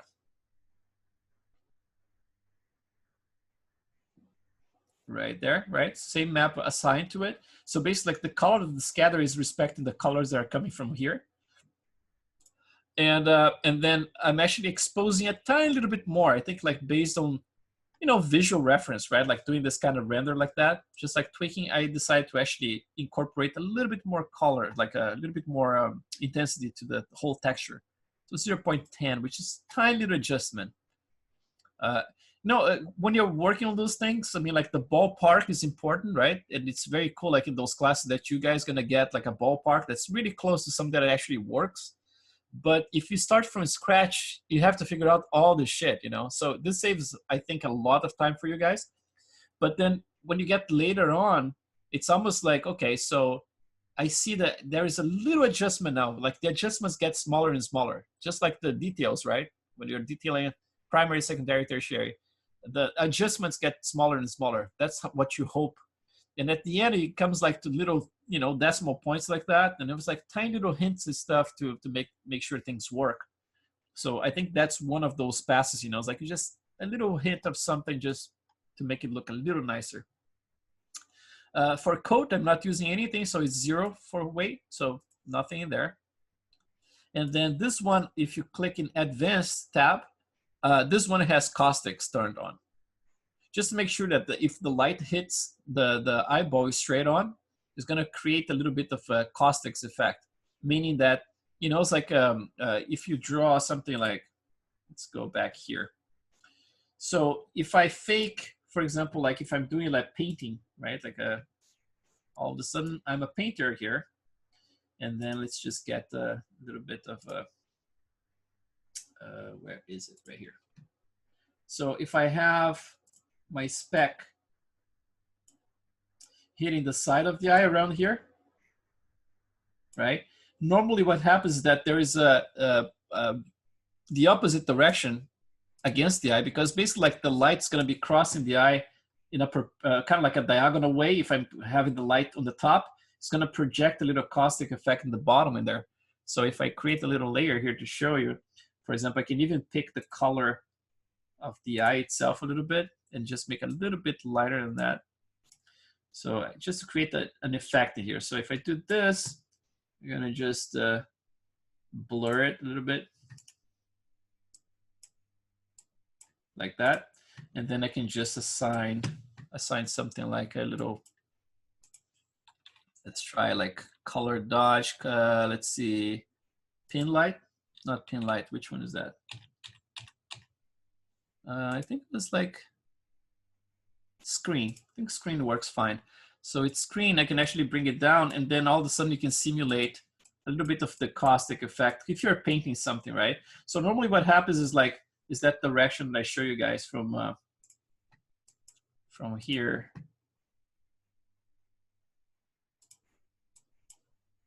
Oops. Oh, I'm still in the wrong brush. I get so confused. I'm working with the mouse. It's almost like I get lost. But basically, like the line is crossing from here to here, right? Diagonal like that. So basically, that's what we're expecting to happen in here if you're rendering something. If you have the caustics turned on, and if you have like a very small point light or a little spot or area light, that should create a little bit of that effect. You know, it's like the best way to test is to have like just the eyeball cage with a completely transparent material assigned to it, and then just put a plane underneath. It can be like a darker plane, like a dark gray, and you can see the caustics being projected to the plane. So that's basically what we expect to happen with the iris as well, right? So that's it for the eyeball itself. And then the last piece is here. Like the first one is going to be an easy one to talk about. That's the pupil. And then if you look at the pupil, it looks like, oh, it's rendering. So let me just stop it. There you go. It's a little disc like that, right? But it's not actually being used as a lens. It's intersecting, but it's below the little edge right here, right? It's below the edge, goes inside just a little bit. And it's not acting as a lens like it would work in the real life. It's actually a completely black void. So like the base, like black, black, black, specular black, everything's black, everything is off, no subsurface, no transmission or nothing. So basically, like even this one, internal reflection, is bullshit. So it's because it's turned on by default. So it's basically just like a black void, right? That's basically the piece that's missing in there. And then for the last part, which is the iris, it's basically this. Let's see, just bring back that one. So the iris looks like this. Again, like it's completely subsurface, it's scattery, so it doesn't have any base, right? Like no diffuse. So I'm gonna turn off this one for now. And then for the specular, I have some specular in there. And just to make sure that you're able to see those forms, you know. Otherwise, if you don't have any spec, you basically like those forms kind of like are very hard. It becomes very diffuse and weird. It's hard to see what's going on with them. So just to be able to reveal those forms, I like to add a little bit of specular. So the specular I have is like at 0.6 intensity, and the roughness is quite high. So like it's plenty of roughness in there. Let's switch back here and render that one. Maybe like a little corner. Let's see, the top. Actually, at the bottom, I think you're gonna be able to see more spec. No, it's kind of the same. It doesn't matter. Let's get around here. So basically like my roughness at 200 here, 0.2, right? Contrary to this, which would be basically like mirror looking, right? If I go like that direction. So that would create a lot of tiny little sparks of light in there because I have like a lot of noise happening. So it's actually diffusing everything because of the noise. But on top of the noise, you're probably gonna get tiny little specks in there. So just to prevent that, make everything soft at 0.2. For the color itself, I'm actually following kind of like a similar pattern for this color here, but basically colorizing the specular as well with a little bit of tint. So shifted towards orange, right? Like halfway, more saturation, and you know, actually saturation is here. It's just more value, right? So yeah, so that's basically what I have. For index of refraction is 155, but because it's not a transparent object, basically this is going to control the specular as well, right? So yeah, 1.55. Transmission, nothing, because it's not transparent, so ignore that. Coat, yeah, I'm going to get there. So, okay, we have some stuff in there.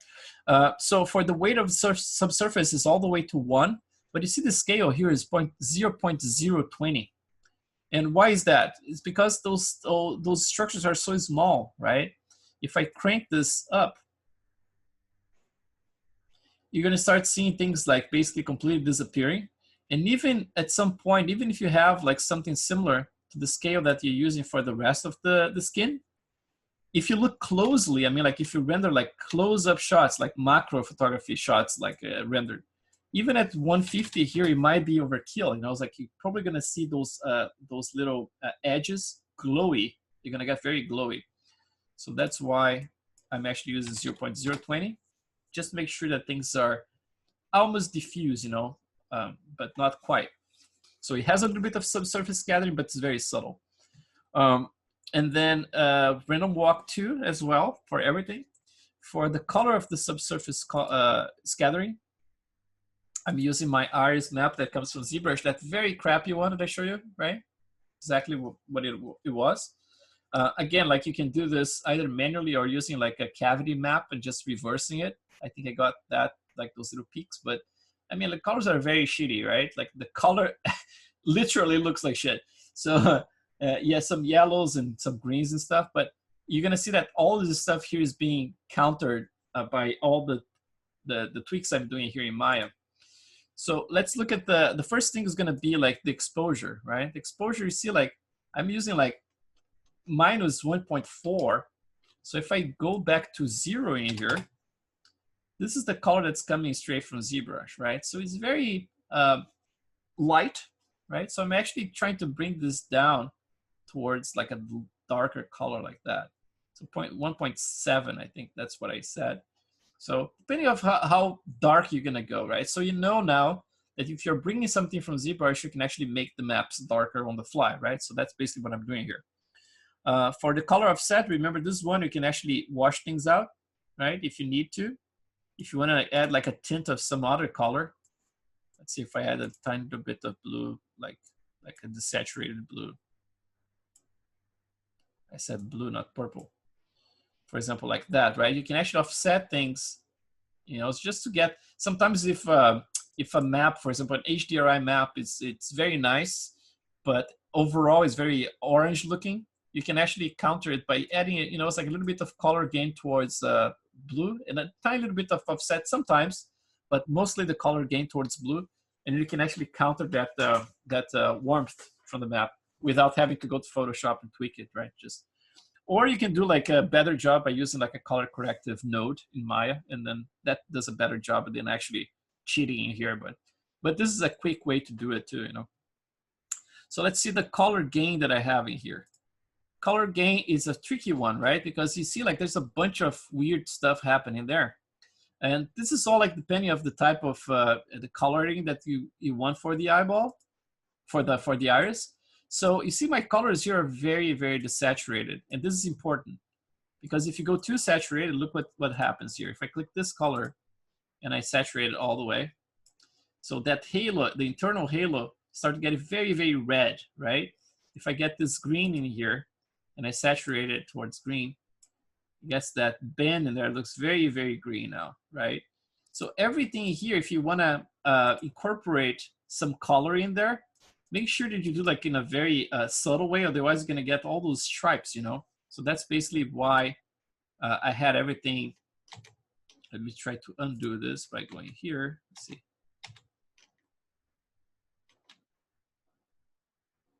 There you go, one more. Okay, so everything is very desaturated. And again, like it's a visual reference, right? I'm actually doing the rendering there, comparing to whatever reference I'm looking at, and then just trying to incorporate some of those, you know, stripes in there, but like very, very subtle stuff. So it's basically like shifting colors around, right, by using that. So that's the way I did with color gain. And then everything else here is the same. And then if I go back to some of the last ones in here, are gonna be past time a little bit, but no problem. So for the radius, I'm actually using a different thing. So the radius is gonna be the same map plugged to it.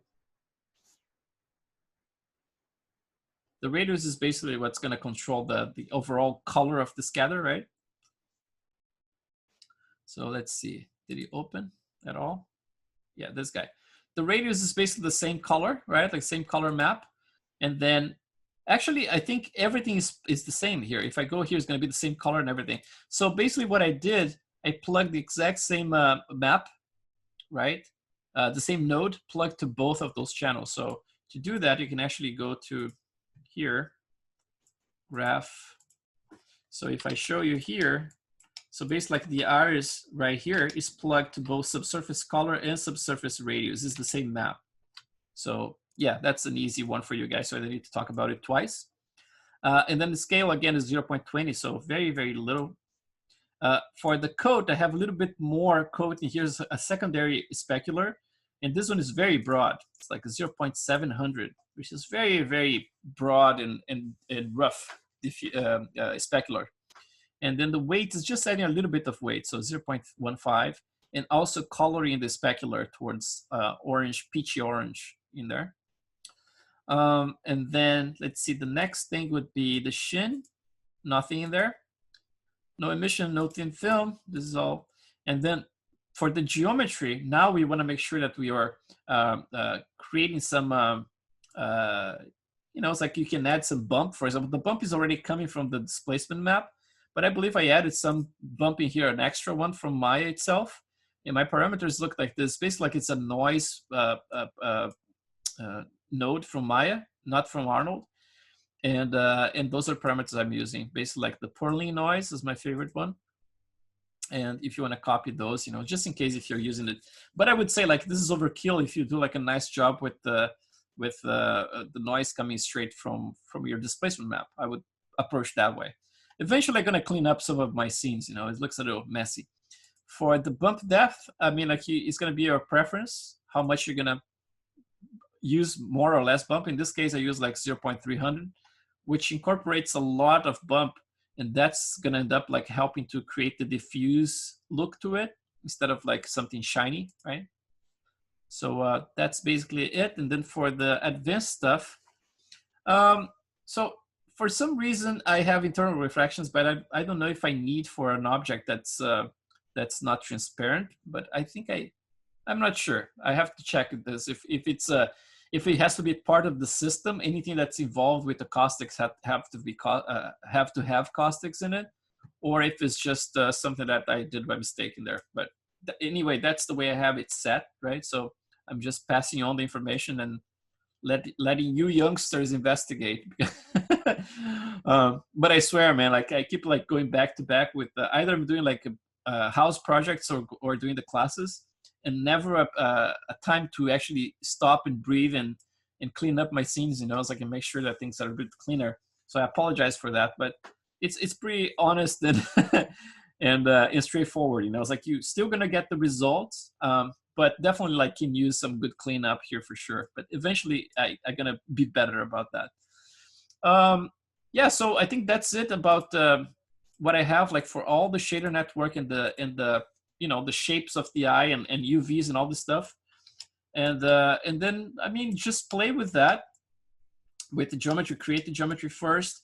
And then for the HDRI maps, do like I do, you know, is like create a bunch of different sky domes. I have like 1, 2, 3, 4, 5, 6, 7, right? We have 7 different maps in here. So I keep testing like between different ones and try to get like, you know, different results. For example, yesterday I was doing this render here, which should be in ACES.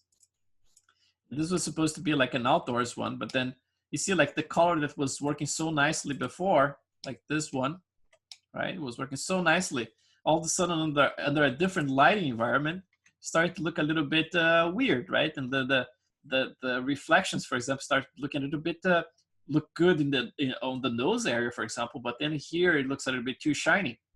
So that just indicates that by plan, the original plan that I told you guys to create like a new like a roughness pass for the specular is gonna definitely apply to this guy, because I really like this area of the nose, but I really don't like the kind of like shiny film look of this one. But it definitely works for certain lighting environments like this one, right? It looks diffuse enough because the lighting is very soft. So basically like it's kind of like a very diffuse kind of cloudy HDRI. But if you get something that has like a sunlight, a point light in there, then you're gonna get like all these super tiny dots of light in there. And those I'm probably gonna have to correct as I go, you know, to make sure that the ideal situation is that you have a model with a shader that actually works under different lighting situations, right? So that's what I try to do, get like very different environments, and then I try to play with them. So I see like it looks weird in here. It looks like chocolate, right? The ear in here is like I want to take a bite. It's like made out of chocolate.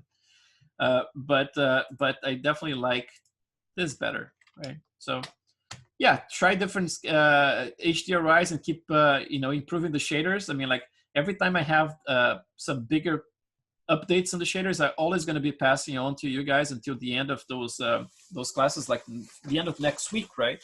So still, it's like you're going to be keep working on this stuff. I normally work more on my stuff during the weekends. So definitely, like on Monday, I can upgrade you guys on the all the shader changes that I did, and at the same time on your side, keep doing research as well. It's like if you have the time to do it, because we always find different things we can improve. Someone asked me today about the cavity maps. For example, if I use any cavity maps to reveal like the pores, for example. And I said that in the past I would use cavity maps a lot for it's like because I used V-Ray back in the day, and V-Ray wasn't that great when it comes to scatter, and then they become much better as soon as they started copying all the Arnold stuff. And like it was actually not Arnold, but that shader that was developed by the guy from Weta, right? Like the all shader. And then all of a sudden now they copy the all shaders, and then they are kind of like pretty similar.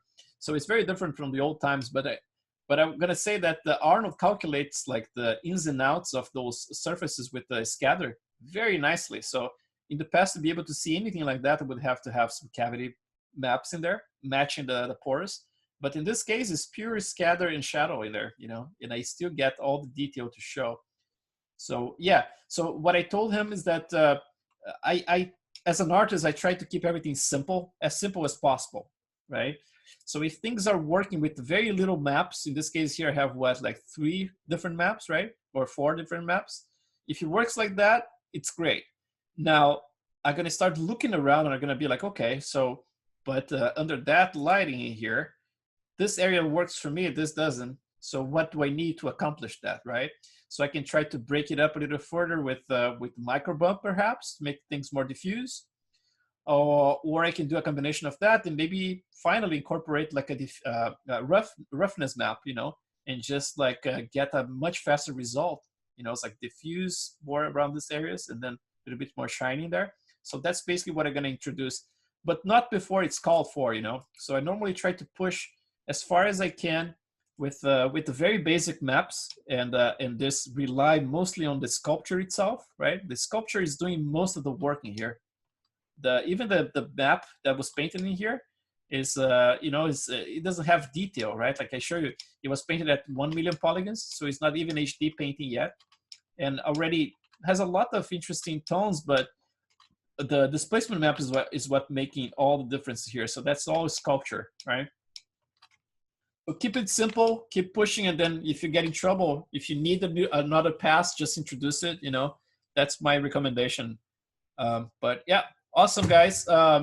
Great to work, everybody. I'm gonna try to reply to more messages today on our group, and then I think the eye is gonna be a good one for you guys to start adding to your models, because it really sells it, And then obviously it's like a matter of like balancing things, like between, okay, so what's the tone of the eye?